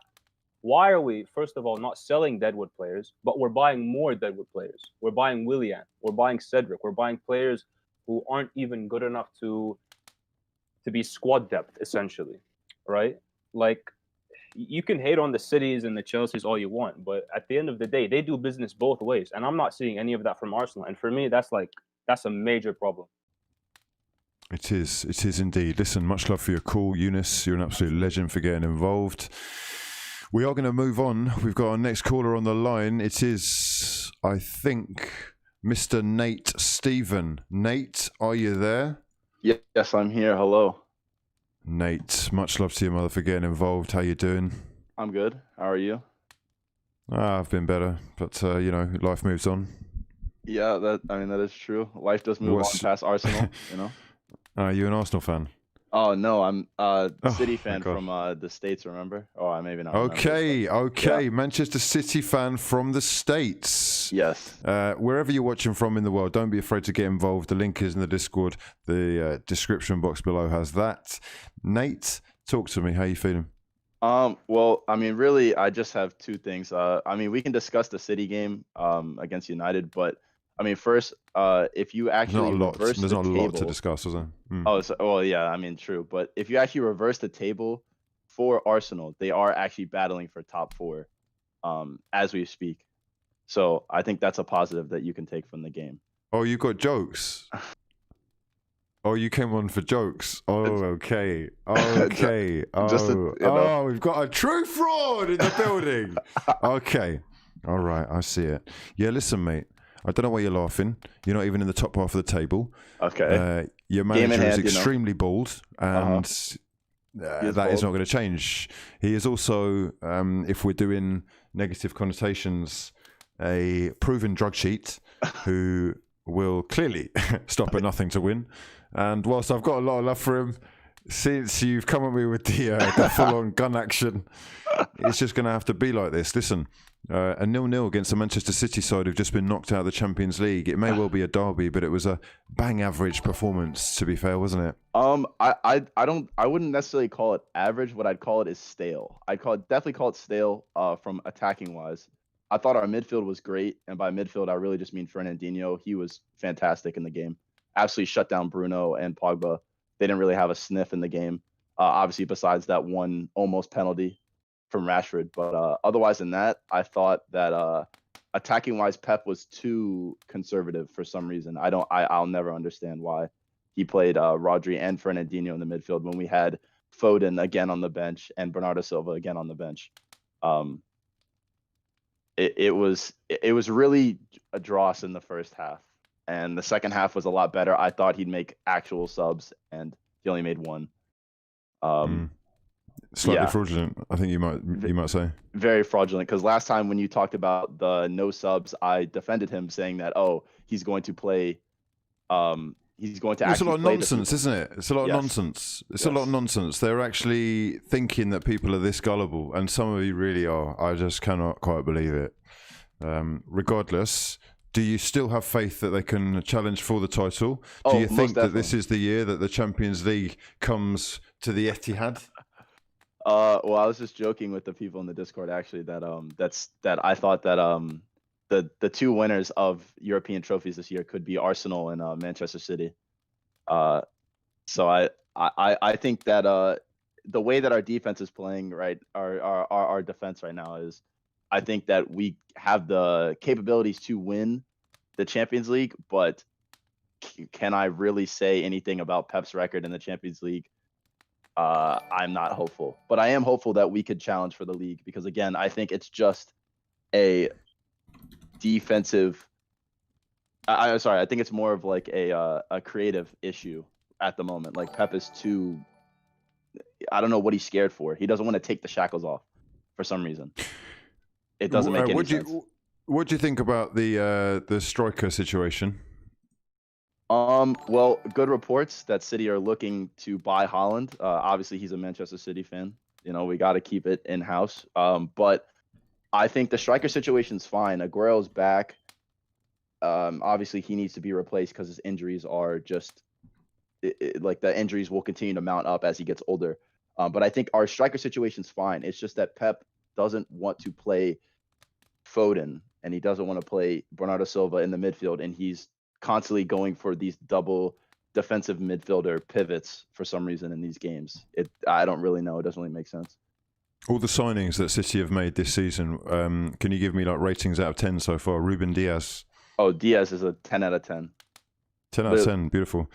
Nathan Ake. 7 out of 10, serviceable, exactly what he was brought in for. Ferran Torres. Again, 7 out of 10. Potential's there. Scoring in the Champions League hasn't really pulled off for him in the league, but yeah. So well, that's cost you roughly £140 million. But net spend though. Net spend. We're going to talk about Sané leaving. Your net spend on, so okay. Yeah. Oh, yeah. Sané leaving, it's a big one. 55 million. You spent £105 million. Nicholas Otamendi net. Going the opposite way for Ruben Diaz. I've added all of them up. Mate. That's 55 mil, yeah? 154 you've spent, 55. You're not doing net spend. Don't listen. You're a City fan, right? You don't get to talk about net spend, bro. You're out of here. Listen, pleasure talking to you, Nate. You're a massive fraud. Next up, we have got Papa Edu. Is he an Arsenal fan? Papa Edu? Papa, mate, you're live and exclusive on Late Night Fraudulence. Love to your mother. Where are you calling from? Calling from Essex. My second Calling time. from Essex? Yeah. Incredible scenes of unglorious emotion. Which club do you support, mate? Chelsea Football Club. Chelsea! Okay.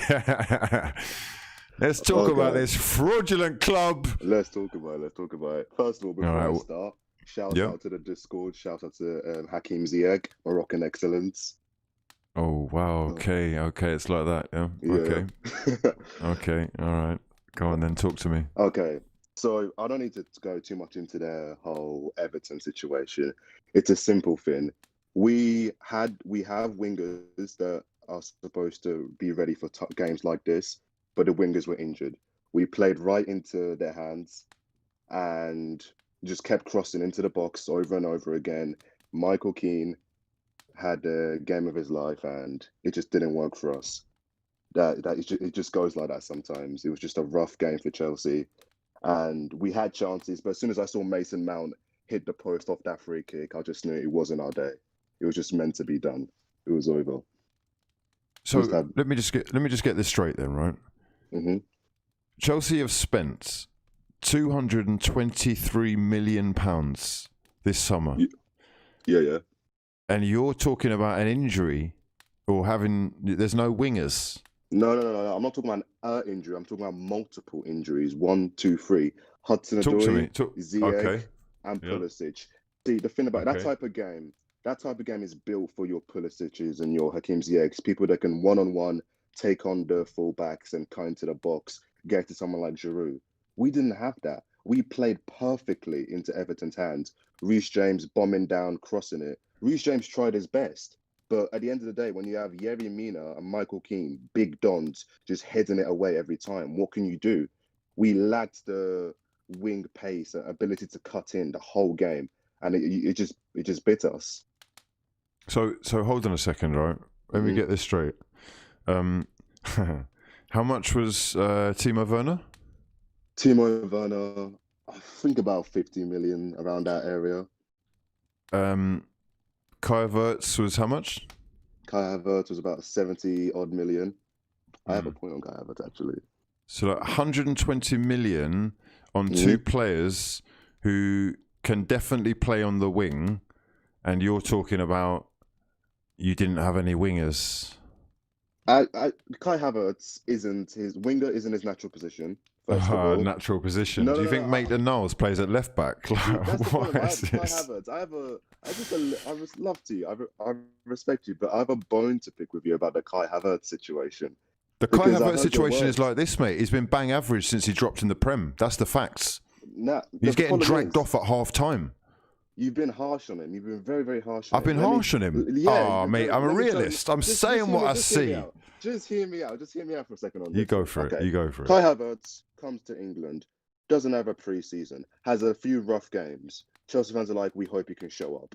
He gets progressively, he's getting better every single game. We see something new for him. We're like, this Don can be something. Boom, gets COVID. There's reports that he's also having serious symptoms of COVID. He's not doing well. He gets over COVID, but obviously, you know the lasting effect of COVID can be on a player. He comes back and he's trying to get into the grips of him. And we have certain rival fans dissing him, calling him Pepe Part 2. Don't kill me, man. The man has had COVID. Don't kill you. Don't kill you. Let me say something, mate. Let me say something. Listen, it's my show. I don't want to mute you, yeah, but I'm going to say something. You talk. Kai Havertz cost Chelsea Football Club £72 million. That is the exact same figure as Nicola Pepe. Yeah? Kai Havertz has played 9 Premier League games this season. He's got 1 goal. He's got 1 assist.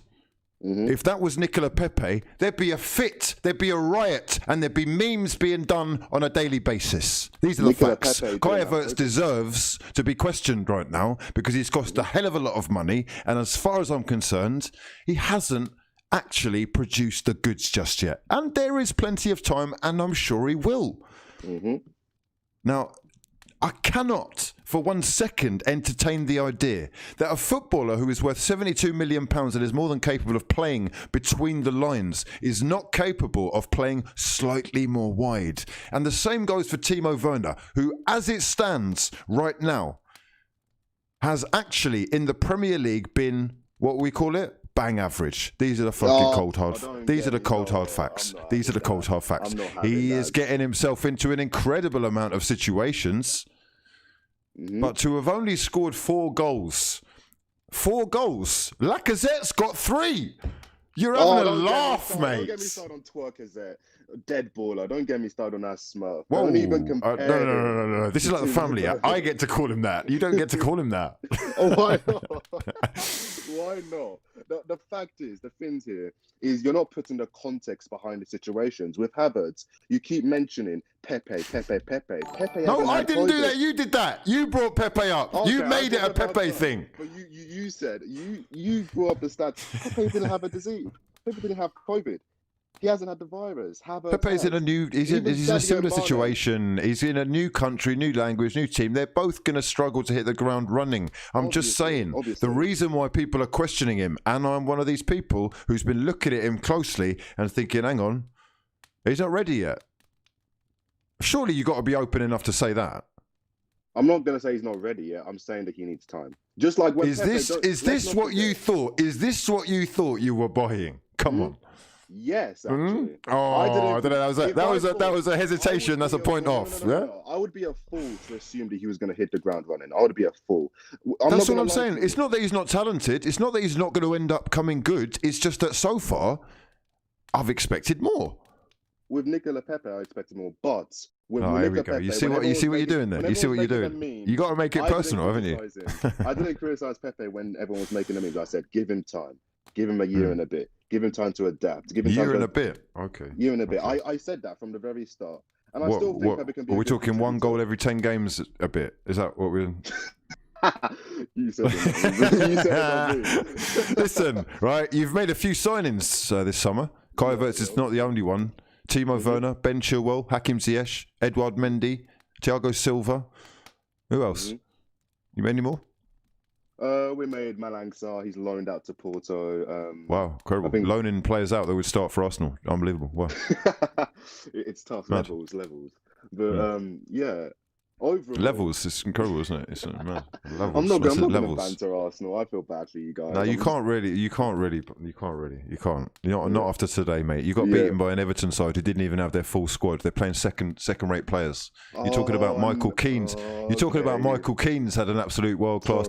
Listen, mate. Mr. Chris Wood was all over you. I'm sorry about that, but it's okay. Get him off. Get him off now. Oh dear, Papa, it's been an absolute pleasure talking to you. Much love for getting involved. It's been a pleasure. Thank you. Heroic stuff from Chelsea fan Papa Edu. If you are new to the stream and you do want to get involved, the link to the Discord is in the description box below. It is sensational scenes of unglorious emotion, as the truth of the matter is that Chelsea Football Club are sitting pretty in 5th with 22 points in the bag, whilst Arsenal are 15th with just 9 points less. Unbelievable scenes of unglorious emotion. We move to Azaria's Blade. Azaria's Blade, much love for getting involved. What's your name and where you calling from? Azaria's Blade, mate. Don't blow your big opportunity. This is hello, Hugh. Oh, hello. Yes, indeed. How you doing, my son? I'm doing all right. I'm doing all right. Okay. Have you got anything else to add? I was just waiting for you to ask me where I'm from. I've already asked you that, mate. You didn't tell me. Where are you from? Oh, I couldn't hear you. I think I had it muted. I'm the same guy. Remember last time I was talking about how we had no chance against Tottenham? It's me. Oh, dear. So I'm from the US. Okay, okay. Originally from Ethiopia. So. Okay, yes, indeed. It is a global gang. Talk to me then, man. What's on your mind? Arsenal, unfortunately. Oh, okay. Right. Yes. So, have you got any solutions, or you just want to cry? Jesus, nah, I'm past crying. We're in the mud, yo. So might as well just start talking about some facts. All right. Oh, hit me with the facts, yeah. Right, the way I see it, right? What's our biggest problem right now? We're not scoring goals. We're dead creatively, right?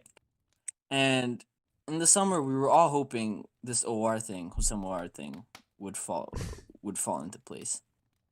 And for reasons that's not clear to us, that deal broke. They're saying his brother wanted money, or I don't know. But that deal falling apart, I like to think of it as like it's Edu's fault. I think Edu was major fraud in that whole scenario. But what pisses me off the most about that whole ordeal is, what's your plan B? So we didn't have a plan B. So, okay, the OR deal fell through. And I really expected us to sign Buendia, Hugh.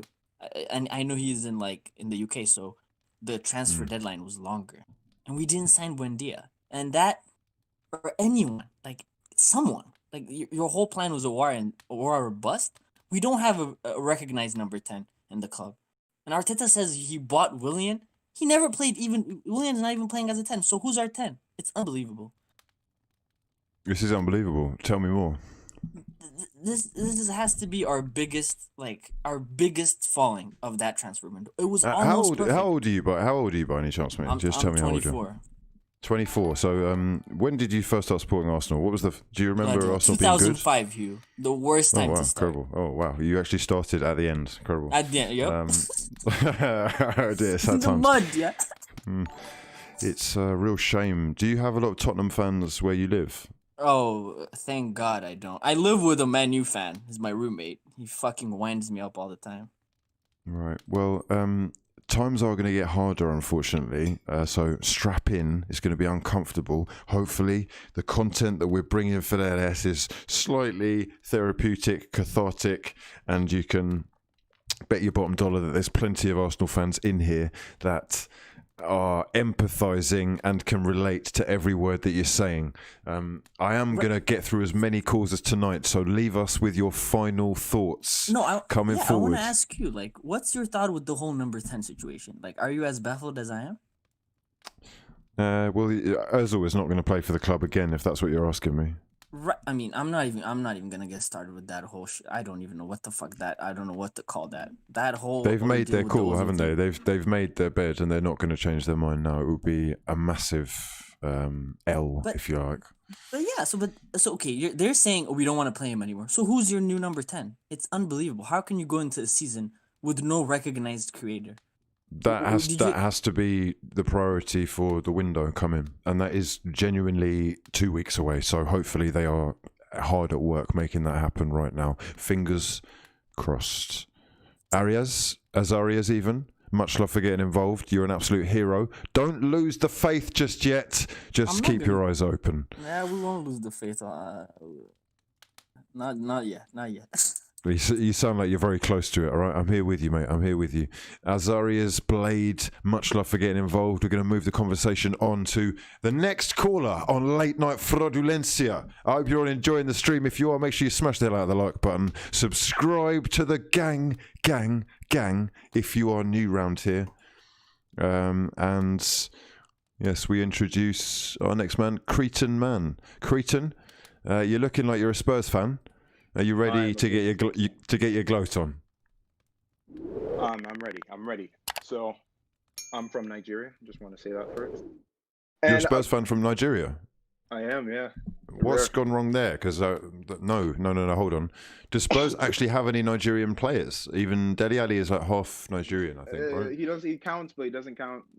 He sort of doesn't count. You're not counting him. What? Yeah, I wouldn't count. Why wouldn't you claim that? What? I would love to. I definitely would. If he wants to play for Nigeria, he can come. But Dele has his own, the daddy issues. Probably doesn't identify with that part. So no Nigerian players, yet you chose Tottenham over a club who have a history of Nigerian players. Incredible. Yeah, but no. No, but hold on. When did you become a Spurs fan? I'll be honest. It was pretty. I got into football pretty late, so about 5 years ago. I wouldn't. Okay, that makes sense. That makes sense. Then you have reason. Because if you are anything near my age and you chose Tottenham as a Nigerian fan, where are you based? I'm in Abuja, so. Okay, you are genuinely in Nigeria and you've chosen Tottenham. The only way that could happen is if you're a new fan who's only seen Spurs at their heady heights. And these are the heady heights. To be fair, no, because I actually started supporting Spurs before they even played Champions League football. Before Kane was good, all that kind of stuff. I came before that. I was in first season. Okay, right. So, talk to me then. Where are you now? Because you're sitting at the top of the league and you must be very happy. I'm happy. I'll tell you, I am happy. First of all, I just want to say I'm a big fan. But I'm gonna start talking now. After Poch left, it was sad because the whole Champions League final thing. I'll be honest, I thought Mourinho was finished as well, but he's proved me wrong. The board has backed him. They've made signings. Every position. What really impressed me is that every position that we had issues in, we replaced. We got a new right back. We got Dardy. We got Højbjerg. We got a backup striker, which we'd needed for years. And now we're performing well in the league. Now, granted, I just need to say before, I don't think we're going to win the league. I'm trying to be realistic here. I think Liverpool will retain the league. What's making you say that? I don't think we're there yet. I don't know. I just look at us and I think that I don't think we're good enough yet to have a sustained title. But I think we can try. I think we might be up there, but I feel like we're like a loss away from being like, oh, you bottled it. You're in the top 4 race. So I'd be satisfied with top 4 and a trophy of any kind. But obviously, as long as we're top of the league, I'm not gonna say it's not gonna happen. I'm gonna obviously have some hope. I don't think it's gonna happen, but I'm gonna hope it happens. And I don't care how we win. I don't care if we have 15% possession. As long as we win, as long as Kane scores, Son scores, whoever scores, as long as we score goals and win, I'm happy. I'm satisfied.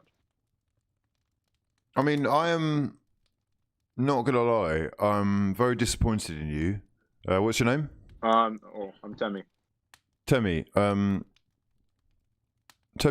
going to introduce you to Aaron Ayoma, Toby Omole, Tolaji Bola, Chuba Akpom, Javier Amachi, Miguel Aziz, Kalichi and Wakali, following Balogun. I assume these Arthur, are all Nigerian Arsenal players. They are indeed. I figured. Bukayo Saka, Joseph Oluwu, James Oleyinka, Alex Iwobi, and Nwankwo Kanu. It goes back. We are truly blessed with a lot of Nigerian talent, and you, my friend, have let the side down. These are the cold hard facts. There are too many. There are no fans. affiliations between Spurs and Nigeria for you to invest in, barring someone who has genuinely disowned your country. No, there are too many. There are too many Nigerian Arsenal fans. It's boring. It is. Everyone in Nigeria is either an Arsenal fan or a Chelsea fan, and then maybe like Manchester United because the past. But we have failed. However, the fact of the matter is, Spurs, as you say, are they're going to be there or thereabouts. That much looks for sure. But whether they're going to be able to get over the final hurdle, even with Jose Mourinho at the helm, is up for debate. Much love for getting involved, my fraudulent friend. You are a massive, massive fraud. Thank you. It's great to be here. The Cretan man. I feel like I've been called out by the chat, so I need to explain myself quickly. You do that. I was born and I lived a big part of my life in the United States, hence the accent. But I've lived in Nigeria for the past 5 years, so I could turn it on, but it wouldn't feel disingenuous. You get what I'm saying? You know what I mean? Oh, okay, so, yeah, I do. I know what you're saying. I know what you're saying. Don't worry yourself, man. Much love anyway for getting involved. What an absolute hero. Next up, we have the son Hugh didn't know he had. Who the hell is that? Hello. Hello, mate. What's your name? Where are you calling from? Oh my God. This is the father? Is this my father? This is the fraud lord himself. You're on Late Night Fraudulence. What's your name and where are you calling from? I am from New York City, sir. Of course you are. My name. Don't worry about my name, dog. I'm not putting my name on this fraudulent site, so don't worry about my name. Dear. Okay. Which club do you support? What have you called up for? All right, listen, man. So I am the football gospel. My job is to teach you. All right, I am here to impart my wisdom onto you, because my friend, you're talking a lot of. Let me just hold on. I can't take this guy seriously yet. Hold on, I've had to mute him.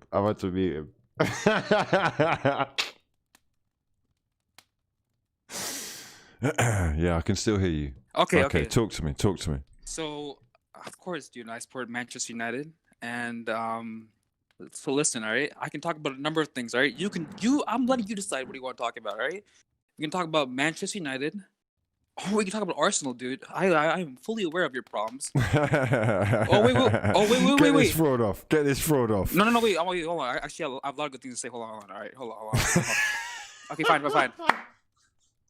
Okay, all right. You better come correct, bro. Okay, fine. No son of mine calls up with massive fraudulence. Okay. Nothing to say. Hit me with those cold, hard-hitting own truths. Okay, listen. So Manchester United, right?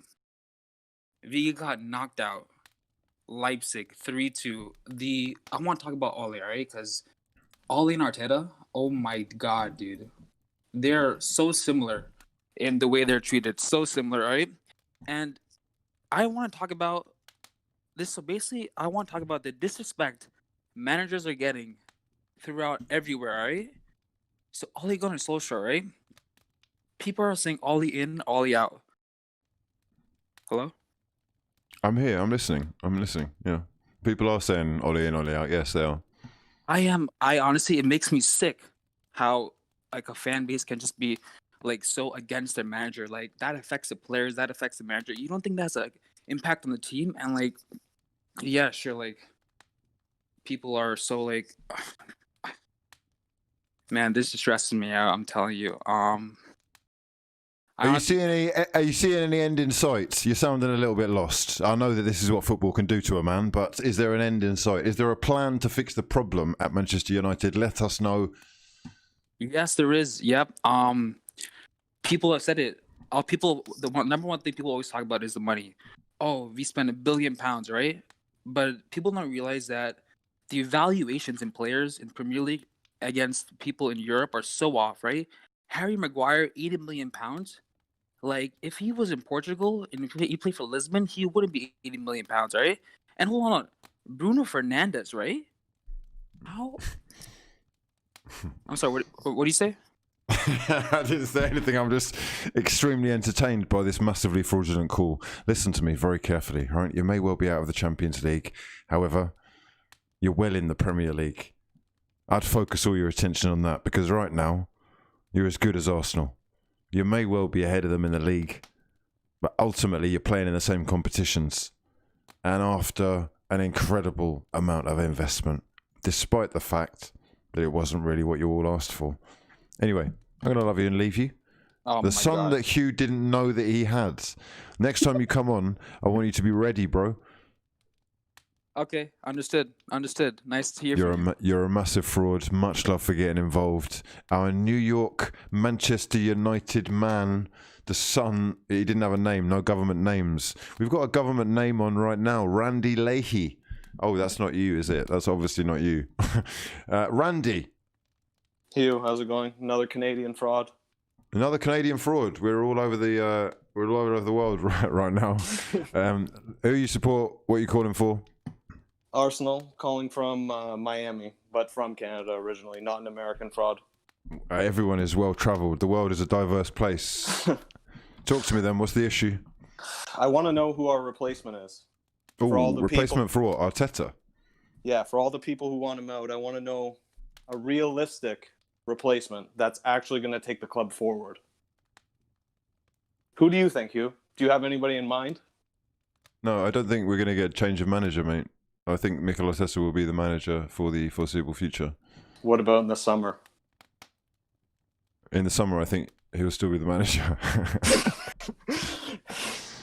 I just think they've really kind of invested so much into the idea that they can't back out now, unfortunately.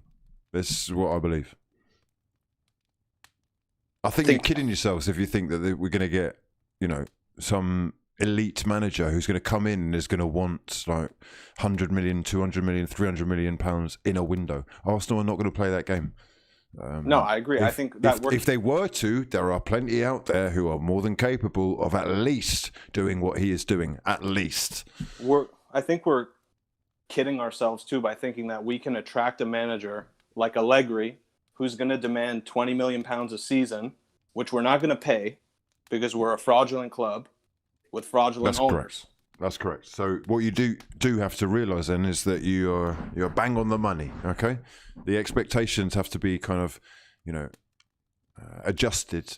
Allegri is going to expect to join a team who are ready to win titles. I'm almost sure of it. Defensively, he's not going to tolerate what's going on at Arsenal. But let's not forget, both Arsenal and Manchester United are clubs who shouldn't expect things to be turned around by this kind of, magic fix that I think people think getting a new manager gives you. And it really will give you a little bit of a bounce. But that bounce is a myth. Talk to me. Well, it was a myth last season even because we had poor results under Arteta. I mean, we had a few good ones. I remember we were unbeaten. Do you remember when we were unbeaten in 2020 and everybody was gassed? We were the only club. I think it was in Europe for a while. We were unbeaten. And we had that bounce, and then we went to Brighton away, and we got embarrassed.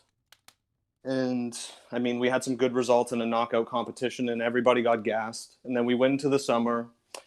And I just want to ask you, I mean, why did we wait until deadline day for a big signing? Gabriel was a great signing, don't get me wrong, but we waited till deadline day. We signed Partey. Everybody danced, made songs, thought it was the second coming of Vieira. No, sorry. No, sorry. Everybody danced and made songs. Everybody is not like one fan channel. That is not everybody. That's not fair. Everybody was inviting like Doneo to do like remixes and dancing outside the Emirates. It's fucking like, what is going on?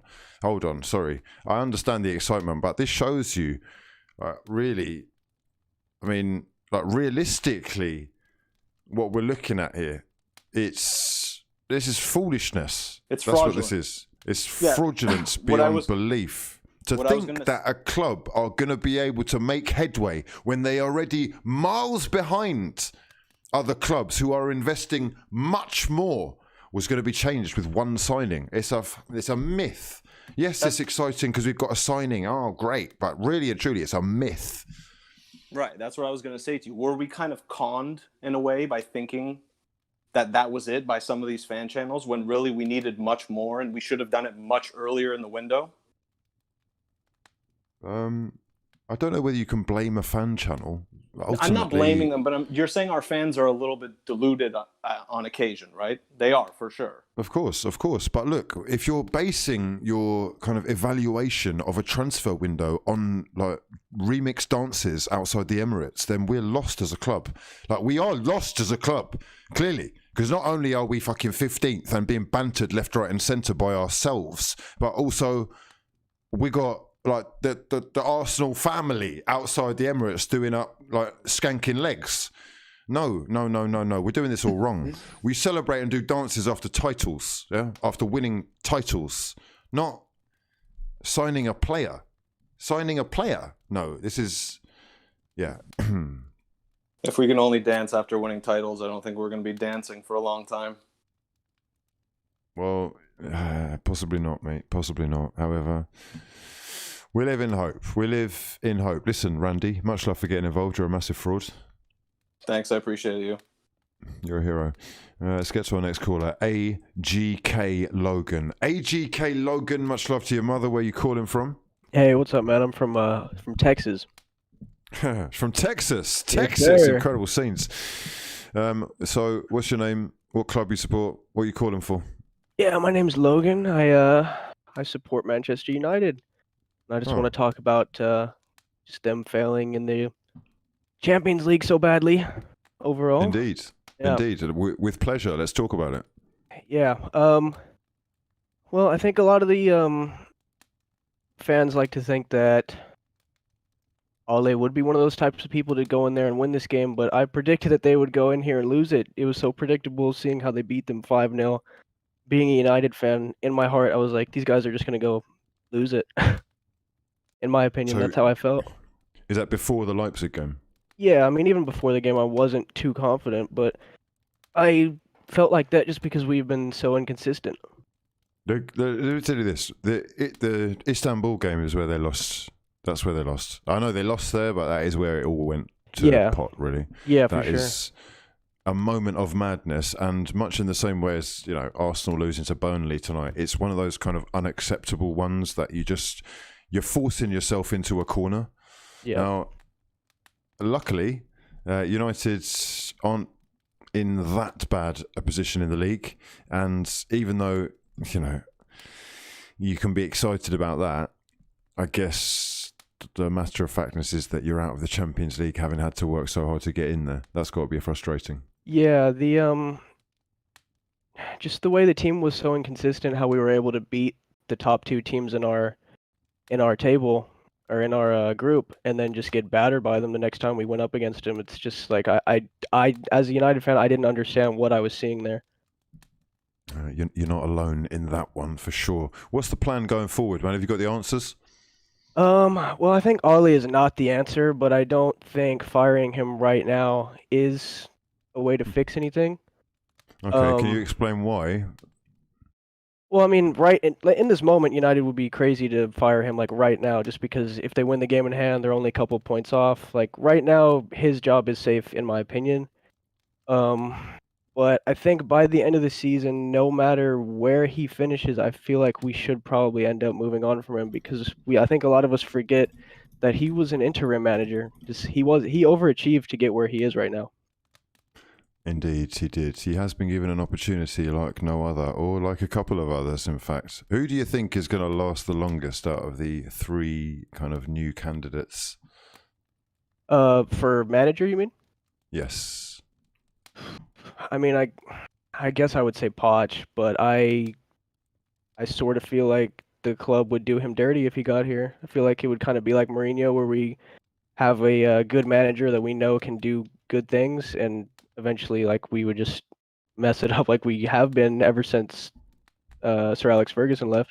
We eventually somewhere down the line we would end up not backing him, which is one thing that I sort of I'm gutted that we're in Europa League. Like I hate it. I got this feeling that we're not going to be in Champions League for another season or two at least. But the only good positive thing that I see is maybe the board will go out and spend the money now to not be in Champions League. Next season, the season after. I'm hoping that they'll be competent enough to go spend money, but that's only me being hopeful because since I've been a fan, we've been under the Glazers and they've been horrible. Well, you may well have some money and some players moving in and out pretty soon, given that it looks like Paul Pogba could be playing his last games as a Manchester United player. AGK Logan, much love to your mother for getting involved. You're an absolute hero. Hey, thank you. We move. Neguinho is next up. Neguinho, much love to your mother. What's your name? Where are you calling from? Oh, wow. I'm actually here. I'm here. I made it. I'm from the U.S. I know a couple of these frauds don't like Americans, but I don't give a damn. I really don't. I'm still here. Go on, my son. You tell him. Yeah. I won't give you the government, but I'll say this much: the username is somewhat close to the government. I'll say that much. Okay. The username I won't reveal then if it's close to the government. For now, tell me what team you support and what you're calling for tonight. Yeah, I'm an Arsenal fan. Sadly. Oh dear. At least at this point in time, sadly, Arsenal right now is like me during finals. We're struggling to concentrate. Yeah, I hear you. I mean, this game, or like the past few games at least, it's just been dead. Like, yes. Like the situation your team is in is bad when you're playing damn phone games. I'm playing games on my phone rather than seeing the product on the field. It's harder to watch the game than it is the puzzles that I'm doing. Like, I don't know. Which puzzles are you doing? I'm doing like, Toon Blast, those types of games. You gotta. I don't know what that is. What is that? It's fine. It's just like you have to like. Hold on, wait. No, I'm going to look it up because I'm going to judge you right now. What's it called? Toon Blast? Yeah. That game, Toon Blast. Yeah, that game is providing. Right, you are about to be judged, so this better be good, all right? I mean, I don't really care what Toon the frauds Blast. think. What's? Hold on, wait. What? No, hold on a second. Yeah. Hold on. Who are these dons, bro? Yeah. You know what? Are these your dons? Yeah. These are your dons. Okay. Yeah. Okay. Hold on. Remember, okay. right. Oh, I see the dons. Okay, so this is better than watching Arsenal play. Yeah, Yes. I can probably understand why. Yeah. That is more Toon enjoyable. Blast. Yes. For all the Arsenal fans who need a little stress reliever while, seeing Willian cross the ball. A little Toon Blast. But yeah, right now, Arsenal, we're stuck in the mud. Now that Europa League is over for a few months, there goes my happiness. It's a shame, isn't it? Yeah. Because for a second you're thinking, oh, we're playing attacking football and they're opening up. He's playing players who probably deserve a chance and they look hungry. The likes of Smith Rowe and, Maitland-Niles definitely deserve some Premier League minutes in my eyes. But You're telling me, sorry to cut you off, but Nketiah is our top scorer and he's starting on the bench against Burnley. And with all due respect to Burnley after today, it's wait. Burnley. Are you saying you'd start Eddie Nketiah though Premier League games? I'm saying he warrants. Do you start Eddie Nketiah over who? Aubameyang? No, not I'd say I don't even maybe Aubameyang on the left, Nketiah through the middle, Saka on the right, and I don't even know who the hell would play in attacking midfielder. I mean. I'm sorry, man. I'm sorry. It's rough. I know it's a difficult situation, mate. I can feel your pain. Don't worry yourself. Just gather your thoughts. Take a breather. Yeah, I will take the reins. Mikel Arteta choosing Aubameyang and Lacazette, probably because, I think he would be ridiculed if it went wrong and he'd used Eddie Nketiah instead of them. Right. I mean, you'd think Aubameyang, Lacazette, Willian, it would work. You would think, on paper, it's at least a goal, but not even. We haven't. When was the last time we even scored a goal? Our center back was the last goal scorer in the Premier League. Very sad scenes, mate. Thank you so much for getting involved. You're an absolute legend. That is Neguinho. We've got Ill Mind of Callum up next. Ill Mind of Callum. You're live and exclusive on Late Night Fraudulence. Much love to your mother. Hope you're doing well. Callum? First of all, how you doing, my fraudulent father? What you said to it tonight, man? I'm not too bad. It's been better, been worse. Let's just say that. What about you? Yeah, your content's the only thing that's keeping me positive right now. Because sadly, I am an Arsenal fan as well. An Arsenal fan from Scotland. Would you believe? Oh dear. Talk to me. What's on your mind then? Well, I went from my first football memory, which was Henry flicking the ball over his net, over the head, top bins against United. Beautiful goals. Oh, that's where football started for me, and now I'm dealing with this shit. I want to talk about quite a couple of things, so I'll make it quick because I know you've got a lot of Donnies that are chatting shit in the Discord, desperate to get on and get a little bit of clout. But I'm here just to talk about the home truths. You do your thing, mate. We've got all night, sir. I'm calling it now. Triple captain Theo Walcott. He's scoring against us next week. Theo Walcott's doing bits. There's just so many things. Actually, here. Ask me what's wrong with the club. What is wrong with the club? Fucking everything. Everything is wrong with Hale End. Mad respect for the Hale End Dons that are on the bench. But let's be honest, the academy over the last decade has not been good enough. And any decent players that have come from the academy have been sold. Gnabry doing bits at Bayern Munich. Fair enough, he didn't have too much of a decent time under Wenger, but we didn't even give him much of a chance. And we've got Hale End Dons over in Bayern winning Champions Leagues. I could see Saka leaving in the next few years, within the next year. We need 15 players. People laugh when I say that. We need 15, 16 players. We've got a 25-man squad and only about 4 players are good enough. Can I just say, though, that would be if Arsenal's aspirations or ambitions were to challenge for a title. You don't need 15 players to be in the Premier League. Yeah.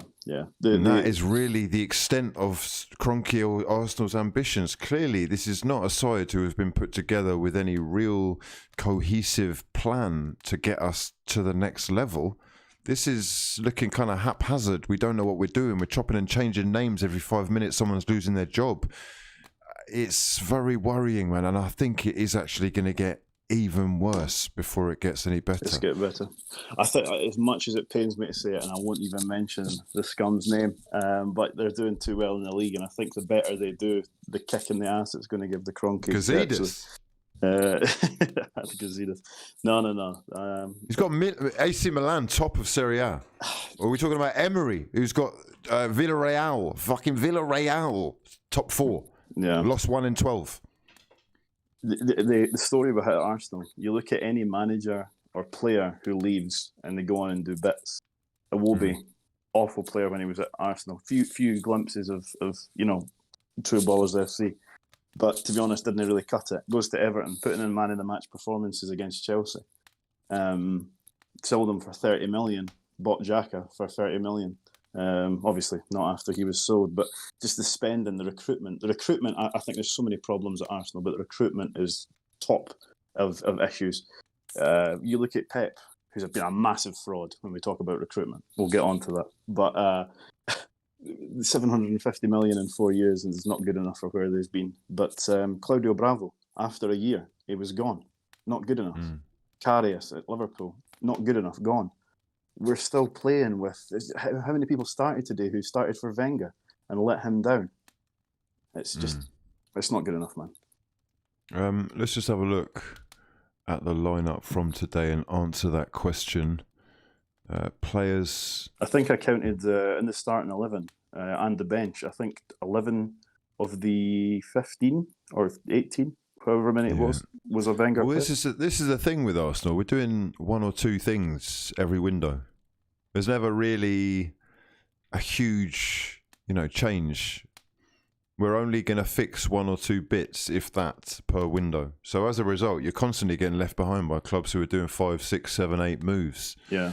And willing to spend a lot more money in the process. So obviously you're getting quality. Look, we had an advantage once upon a time.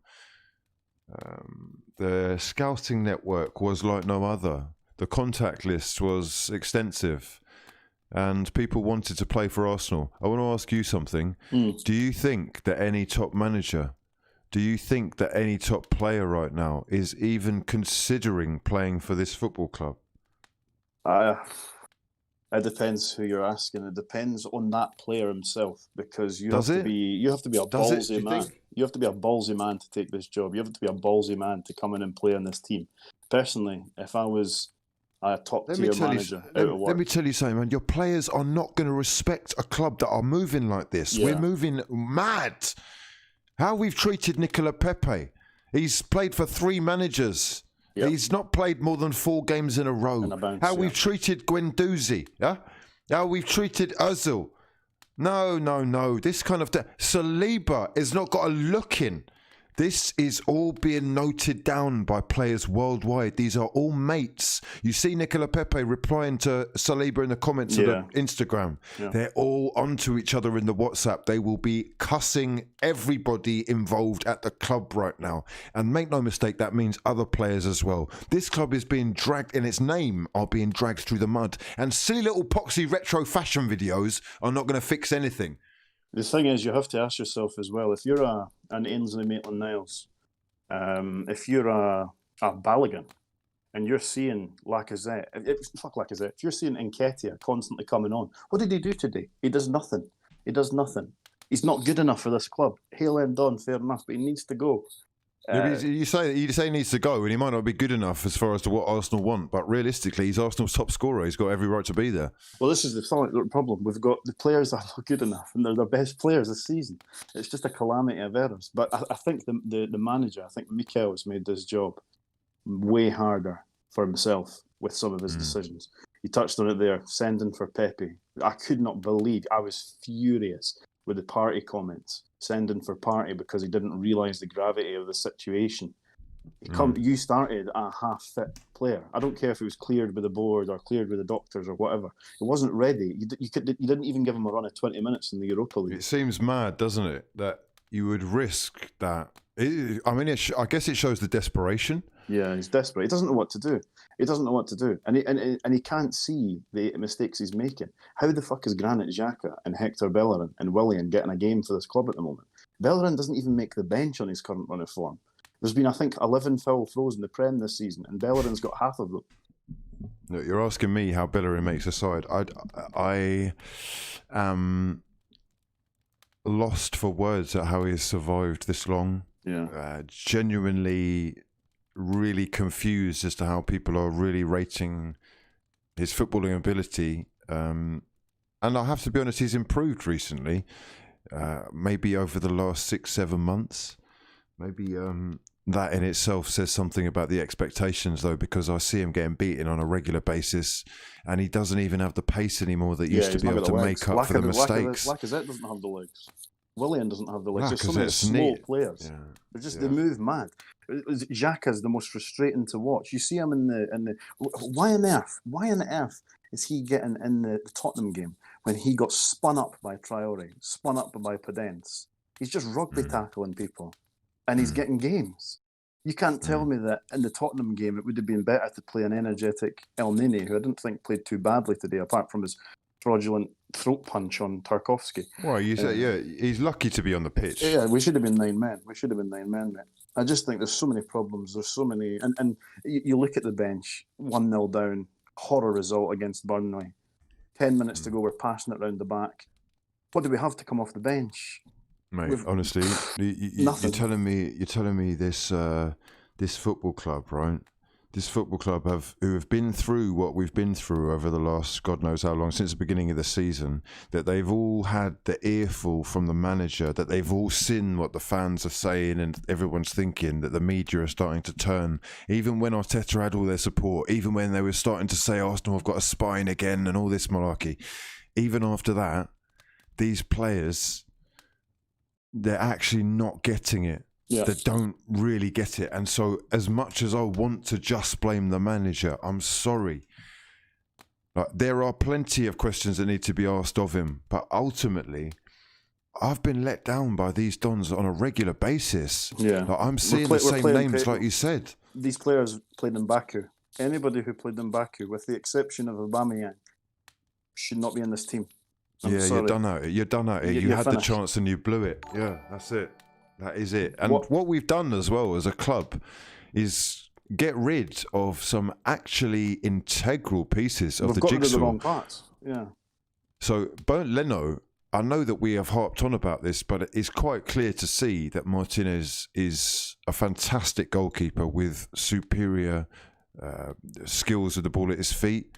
I think he's one of the reasons why Villa's doing so well this season as well, is that signing. No question about it. He's saving penalties, keeping clean sheets, making commanding the defence look defence, like a bloody Van Dijk. Comfortable with the ball at his feet. You know, I'm looking at Guendouzi playing at Hertha Berlin and thinking, hang on a second, he is maturing. He's running the show. Where once he was snappable and I mean, a bit of a liability. He looks like he may well be Arsenal's best defender, midfielder. Midfielder, yeah. He's certainly controlling games, like you said, like I've never seen before. Mavropanos is a defender who, you know, we've definitely jumped out the pram with that sending off, I think, against United. Yeah, he was a good defender. Mislintat has taken a gamble. He's doing bits out there. The Mislintat situation, I'm glad you brought that up earlier, because he's doing bits for Stuttgart, and that's the acquisition of Mislintat is probably the best thing Arsenal have done in the last decade, and they fucking ruined it. And the reason he left is because he was like, I'm not working with these mugs. You don't know the left hand from the right. We're signing Pepe for 72 mil. We got ripped off with that deal because of Raul. Fair enough. I respect Pepe. I think he's a good player. 72 million. I would have much rather spent the money on Zaha and Emery got back that season. There's so many of these mad moves in the transfer market for these dons that, well, these not dons is not the word for anybody in the Arsenal team, maybe with the exception of one or two. But yeah, the movement in the transfer market's not been good enough. And do you know what scares me is after the 3-match ban, Xhaka's back in the team. If Arteta's still in charge after that 3-match ban, which I highly doubt, Xhaka rolls back into that midfield because Arteta's got his favourites. This is why I'm sending for. So hold on a second. You're saying that you don't think Arteta's going to be in the job for much longer? Oh no, I wanted him gone after Wolves, and I get what you were saying about that it's the players. The problem is Unai Emery. No, it's both. It is actually both. It's 50-50. He's making the job harder for himself with his actions. Yeah. You can't tell me. I understand Xhaka's a shit footballer. I understand Hector Bellerin's on the worst form. Why'd you keep Why is he playing still him on the then? team? Why are you making it harder for yourself? That is the problem. This is why I'm like, hold on.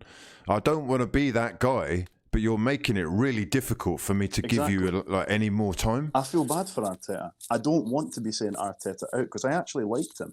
One thing that I liked when he joined as well, Hugh, he come on with his non-negotiables. You're either playing for me or you're done. And I was fine with that. But I'm seeing things that aren't now adding up to that. I'm seeing Nicolas Pepe thrown under the bus for the most pathetic excuse for a headbutt I've ever seen, with Alioski winding him up. And then in the post-match interview, I'm hearing this nonsense about we dominated the game with complete domination. We had 2 shots on target against Burnley. They're awful. Brexit FC, and we can't even fucking ship them off. It's fraudulent. It's massively fraudulent. It's massively fraudulent. And I'll tell you what, look, fantastic call, Callum. I've got to say that discipline is really costing Arsenal right now.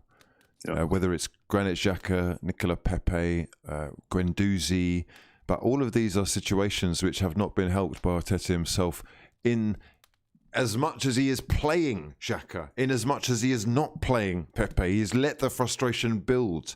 He has allowed Xhaka to get away with consistent cock-ups. And I'm at the stage now where I think he needs help. That's the honest truth. I think he needs help. I think there is no shame in saying you are struggling with this, and it is probably best if you focus on one particular area. Right now, you are not capable of doing all these jobs, and you are in danger of not only losing the players' support, but completely ostracizing the fans. Yeah. He's going to end up turning the fans on him, which has already happened. And the thing is, as much as he's had a hard run, as much as he's been probably let down by the boards, I'm hearing these things about, we signed Partey, but Arteta wanted Aouar instead of Partey. He would have rather signed him in reverse, because defensively we were okay in the 3, and it would have been better to get the creative player in.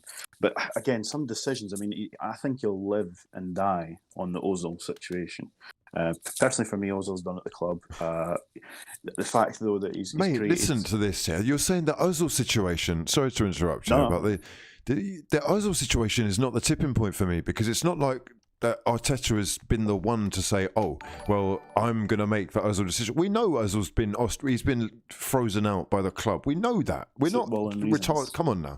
Now, the thing is, it's not Ozil he's dying on that hill. He's dying on a Hector Bellerin playing at right back when Ainsley Maitland-Niles is starting for fucking England and is more than capable of doing twice the job. Never mind just trying to fit him in after he's been playing brilliantly, dropping him, then fitting him in random positions in the pitch so we can do overload for fucking Cross FC.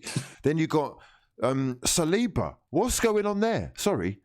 Centre-backs. What's going on? We need an answer there. There's obviously something else. On the Saliba one, we've signed a prospect, 30 mil. We've loaned him out, had a decent season for Saint Etienne. Arteta comes in, he comes back, can he get a game? He looked good in the pre-season. We had like 1-2 pre-season games. He looked solid. You can't tell me that Rob Holding's shown more than what Saliba's shown. I don't know if there's a personality clash. I understand the protection that he was given because of obviously the horrific loss of his parents. But his words and his actions, he's actually proven that he's a bit of a man. He wants to be playing. There was a video, I don't know if you've seen it, it's on the Arsenal YouTube channel. I did, with Lacazette. And he talks there, he's like, I can't be classed as an Arsenal player, I've not even played. It's a bit awkward, and it's like, why are the club putting these things out? Well, the Aubameyang interview before the Tottenham game, I think this is going to be the turning point of his season. He didn't even make contact with the camera. He's looking at the ground, his head was gone. There's so many things wrong at the club, and like you see, you're picking up on stuff that I've picked up on as well, man. You see that interview that Aubameyang did? It was like he was a hostage. Gun to the back of his head. Right, he looked actually depressed to even have to speak or do whatever he had to do, and the likelihood is that may well have been filmed as a media responsibility post-match when we've just been battered. So it is, clearly. To do with the football as well, but with the Saliba situation, that video is very telling. It's very revealing. Lacazette and all the other French-speaking players at the club have a very close bond. That much is very evident, and his relationship with Aubameyang and Pepe now has kind of solidified them as this group that Saliba is clearly going to be part of, and they are going to be talking. It's not going to be, too long before we really know, I think, like a little bit more about this, because the Instagram I think the Instagram situation messages is slightly out of order from Saliba, but I can understand why, because you're a young kid, you're frustrated, you want to play, but as much as we're coming for Arteta here, just to play a bit of devil's advocate, you could turn around and say, who do you think you are, Saliba? 19-year-old kid, you've not even getting the game. But it's harsh to look at it from both sides. But I don't really think he should have put that on social media. I think he's taken the post down, but the word's out there. There's so many problems and just all these disciplinary issues. And you cannot tell me that Saliba and Ozil, as much as the Ozil situation's done and he'll never play again because of the China situation, you can't tell me that Ozil should be not registered, and Granit Xhaka should. I know there are different positions, different players, different types, but Ozil would show far more in that game today against Burnley. Saliba, I think Rob Holding was getting spun by what's the Don's name up the front? Woods, Chris Woods. The guy's got like 10 pace on FIFA. and Rob Holding's getting spun. Gabriel signed for the club. He looks like a good young kid. His hairline's gone. He's stressed. It is very, very stressful times. Callum, mate, much love for getting involved. Fantastic call. Probably our fraud of the evening, if I may say so myself. Callum, I hope you're going to give us a call after the next game or in the next episode of Late Night Fraudulence. Thank you so much for getting involved. You're an absolute hero. No worries, buddy. I'll be a regular. Don't worry. I'll be your Claude. It's time to go. See you later, boy. Time to go! Indeed, it is. In a bit, man. We move on to James, who is next up in the queue. Much love to Callum for getting involved. James, how you doing, my fraudulent friend? Oh, I'm doing good. You're doing good. Where are you calling from, my friends? Manchester. Manchester. And which side of the city are you? He's a City fan from Manchester. Yeah. Can I just say, what's this? Born and bred? Yeah. Oh, incredible scenes. Okay. Yeah. I once lived quite close to the Arndale. I used to go and watch them train when Robinho was there a long time ago. It is nice to hear someone who is from Manchester and not American and support City. No offense to the Americans, but for anyone that doesn't know, I would say, maybe you can tell us, but I think the majority of Manchester fans in Manchester are City fans, and I'm putting my neck on the line slightly there by saying that. Would you agree? Probably, yeah. Probably. There you go. I think that is a myth that needs fixing. 70%, 75%. There you go. I think that's a little myth that needs fixing. A lot of the football world doesn't know that. Take over in 2008, and all we've just become good, and with all the money spent. Indeed. Okay, listen, step a little bit closer to your mic for me. Let us know what's on your mind. City with a 0-0 draw in the derby this weekend. Yeah, that was the most boring game I've ever seen in my life. It wasn't great, was it? But no, it was boring. You've come away unscathed, though. Are you disappointed not to have got 3 points? Yes, because we could have. We've got the talent on the pitch to win. Yeah, and for sure. Pep moans about the 5 subs, but he doesn't use 3. You're telling me? Does it confuse you the way that he kind of operates? Yeah, it's a bit, like the Marseille game. We didn't have to win. He was brought on the young guns and didn't play one of them. I know with all this pressure, so we're big. We're not a big club, and I know that, but we've got aspirations to be, bigger than United. So there's pressure not to play him because he might not perform. But there was no pressure to win or draw, and he just sat them on the bench. So hold on a second. Let me ask you this then, right? You've gone on record there as saying City are not a big club, right? Yeah. Okay, now what do you need? What does City need to do for you to solidify themselves as a top club? Because quite honestly, top clubs are kind of dependent on, longevity, history, success over a long, prolonged periods. What do you need? The whole no history thing, we've, sold out thingies in League 2 and all this, and, we do have, but yeah. I think it's the Champions League as much as, I think it is. Because you think that's what it comes down to? That's just the bread and butter, isn't it? The icing on well, the cake. You say that, but, Arsenal, Arsenal have got no bread and no butter then. But the thing is, you went invincible. Right, of course. That's never happening again. But then, quadruple has never happened before in the history of the game, so surely some respect is deserved from that. Yeah, and Sir Alex Ferguson, the best British manager, said it wasn't possible. So, yeah, there's some respect there. But the amount of money Pep has spent is ridiculous, as is 750 million in 4 years. For sure. It's a bit too much, a lot for what he's got out of the players. Okay. Now, are you gonna basically hold that opinion unless you win the Champions League? Is that like the defining point for you? What defining point? As in, like, you're saying he spent a lot of money and probably not got the return that he should have got. Yeah, because obviously we had Pellegrini and Mancini and they won titles, and then we obviously had the spine of Aguero. But his recruitment's not been great. I'd say about 3 players have been good. This and Walker, Sane, but obviously he sold Sane. So you can't really say that. Obviously he's improved, but yeah. So I think I forgot what I was going to say. It's a stressful time. Yeah. Look, you've got a game in hand. Let's talk about the positivity. Okay. You've got a game in hand, and that is against West Brom. For me, that was the game in hand versus Man United. Okay, right. So that was the advantage you were looking to get. Okay. Yes, because obviously Liverpool slipped up, Chelsea slipped up. Well, obviously that was after, but that would have put you top if you'd won against United and beaten West Brom coming up. Then that would have put you top. And obviously, I wasn't, because obviously after the way it's just not been good. Just can't finish. I hear you. I've got to say, I think Pep and the signings, I think you've underestimated a little bit. I think 3 is a little bit of an underestimation. I still think that he's got a lot to offer the game. Who else would you say was a decent signing?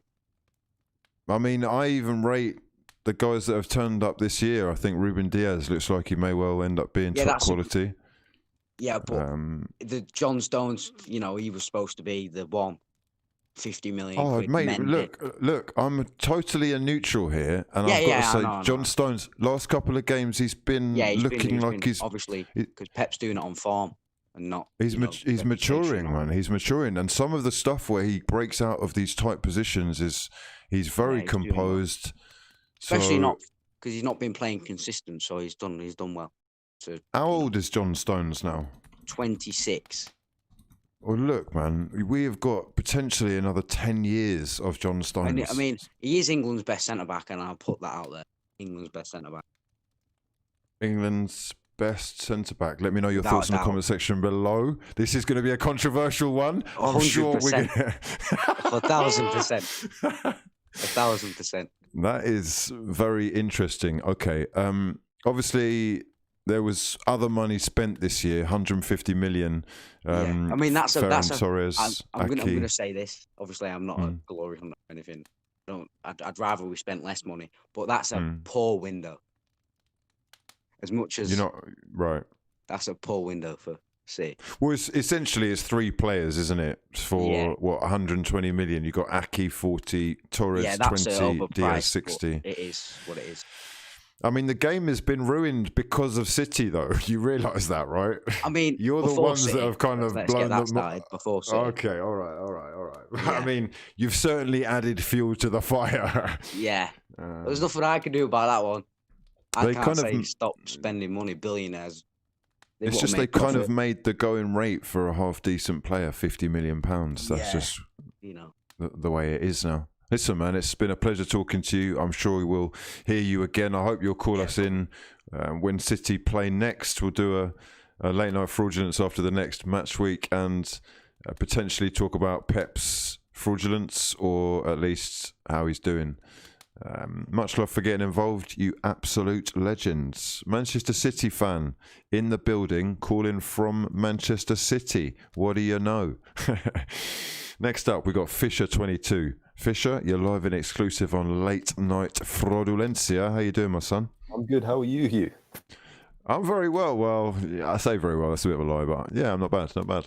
That's good to hear. I'm glad. Well, thank you, mate. After today, I do feel bad. I do feel for Arsenal fans. One of my best friends is an Arsenal fan, so I understand. I take it you've chosen slightly more wisely with your choice of club. If I'm being 100% honest, yes and no, because a lot of people chose Fulham. You've chosen Fulham? Yes. Oh, Fulham fan. Incredible scenes. Oh, yes. Beautiful scenes. Okay, right. That is huge. Tell me what you're thinking. Sorry, what's your name? My name's Scott. I'm originally from South London, but I'm actually in the United States right now. Scott is an absolute legend. He is a Fulham fan, our first Fulham fan of the show, and he is here to brag. I hope you're going to get your brag on. That's a big point, mate. I'm gonna get my brag on, and because there's been a lot of talk in the Fulham camp, and I know a lot of people are probably not gonna know what I'm talking about, especially the Americans. No offense to them, but there's been a lot of talk about people asking, like, is Scott Parker the man? Is Scott Parker the man to lead us forward? And if I'm being 100% honest, I do think he's the man. He just needs backing, and right. I think what he did was very brave. In terms of at the beginning of the season, he put out a shit team against Arsenal, and you guys battered us 100%. Absolutely battered us. That's fantastic. But after that, this was still during the transfer window. Scott Parker a lot of people were ringing up Tony Khan and saying, you need to back him. We need signings. We need centre-backs. And Scott Parker went along with that as well. And it's like, I need some money to spend. You know, I need to bring in some signings. Brave. He was brave. He made a lot of changes. Absolutely, yeah. He wanted to bring in a defence because I'll be 100% honest. Fulham's defence coming up from the Championship was probably the worst defence in the league. Like, you can compare it to, let's say, I don't know, like West Brom, Sheffield United. Sheffield United finished top half of the table. Can't say anything about them. West Bromwich Albion, they've got Carl Barkley, experienced Premier League centre-back. They've got Ivanovic, Champions League winner. Bringing him in was very, very smart from Slaven Bilic. You know, Fulham have, like Michael Hector, a Chelsea reject. We've got Tim Ream, you know, an American nobody. He doesn't even start. That's disrespectful. That's disrespectful. Hector's got a little bit of ability, but you know, we'll allow him. Go on. I do think that I honestly don't see the ability. I'll be honest. I play centre back as well, but I don't really see his ability. I know he was getting done a lot. I appreciate it. He was getting done a lot. Look, talk to me about the changes though, because it is quite clear. As you say, the side that Fulham put out against Arsenal was one totally different in terms of personnel, but it was also different in terms of the shape. He has really switched things up in terms of Cavallero, especially, who looks like a real threat. Where, I mean, before, I'll be honest, he was quite anonymous on the left. And switching things up, it does take balls. Now, the football's is quite pleasing on the eye. And, you know, even though you say that Arsenal dominated Fulham, I'm sorry, I think that's a little bit disrespectful. I don't think they did. I think a lot of the better football was played by Fulham. And the changes that they have made have put them in a position where you've actually got a situation where you probably could have got more from the game against Liverpool and certainly deserved a point. I 100% agree. I'll be honest, I think we should have gotten 3. I think if Cavallero scores at least one of the chances he had on Alisson, we win the match. 100%. I loved the intensity that we showed today. I loved it. Like you said a few weeks back, like the Yorkshire Dons work. Like when Arsenal played Leeds, you were saying the Yorkshire Dons work. Fulham worked today. Like if you saw the work rate from people like Lamina, Zambo Anguissa, Loftus-Cheek, all in the middle, even, you know, the right backs, like you saw Ola Aina bombing up and down the line. Bobby Reed, you know, he's kind of been converted into a right mid / right wing back when we defend, but he's scoring goals. You know, it's great to see. You know, you love to see it. And I think that change has been quite good. The only area I feel that Fulham are truly lacking is a goal scorer. We don't have a recognized striker, even though you say Cavallero is a threat up front, which I agree he is, because he picks up these very good positions. He's not finishing chances. And Mitrovic, he's fallen out of favour, I think, with Scott Parker quite a bit. So I'm not really sure. I feel that in January, Fulham need to go out there and get a proper striker, like an actual goal scorer, someone who's going to get them, in terms from January to the end of the season, maybe 10 goals, 15 goals, something like that. We need someone like that because the opportunities are there. We've got the creative players around him. Realistically, Fulham find themselves 1 point shy of Burnley, who do have a game in hand, but then 5 points short of Arsenal. 2 points short of Brighton, but 5 points short of Arsenal. Realistically, your next fixture is against Brighton.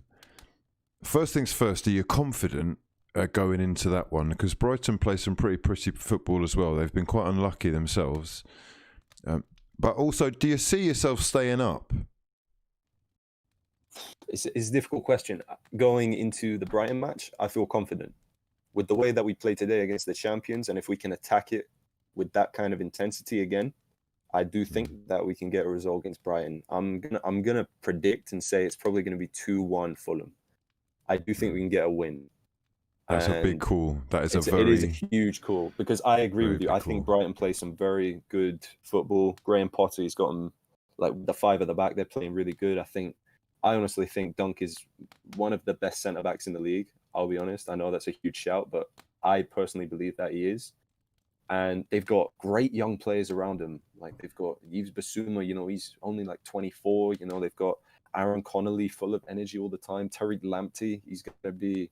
I'd love to see Tariq Lamptey up against Anthony Robinson. That's going to be a really good matchup on that left back side. Here, right-hand side. We're talking about these talents that Brighton have got. You're talking like you haven't got Donnies of your own. I'm looking at Loftus-Cheek, who has been brought in and looks like he has risen the spirit and mentality, never mind the level of the team. He looks like he's a baller.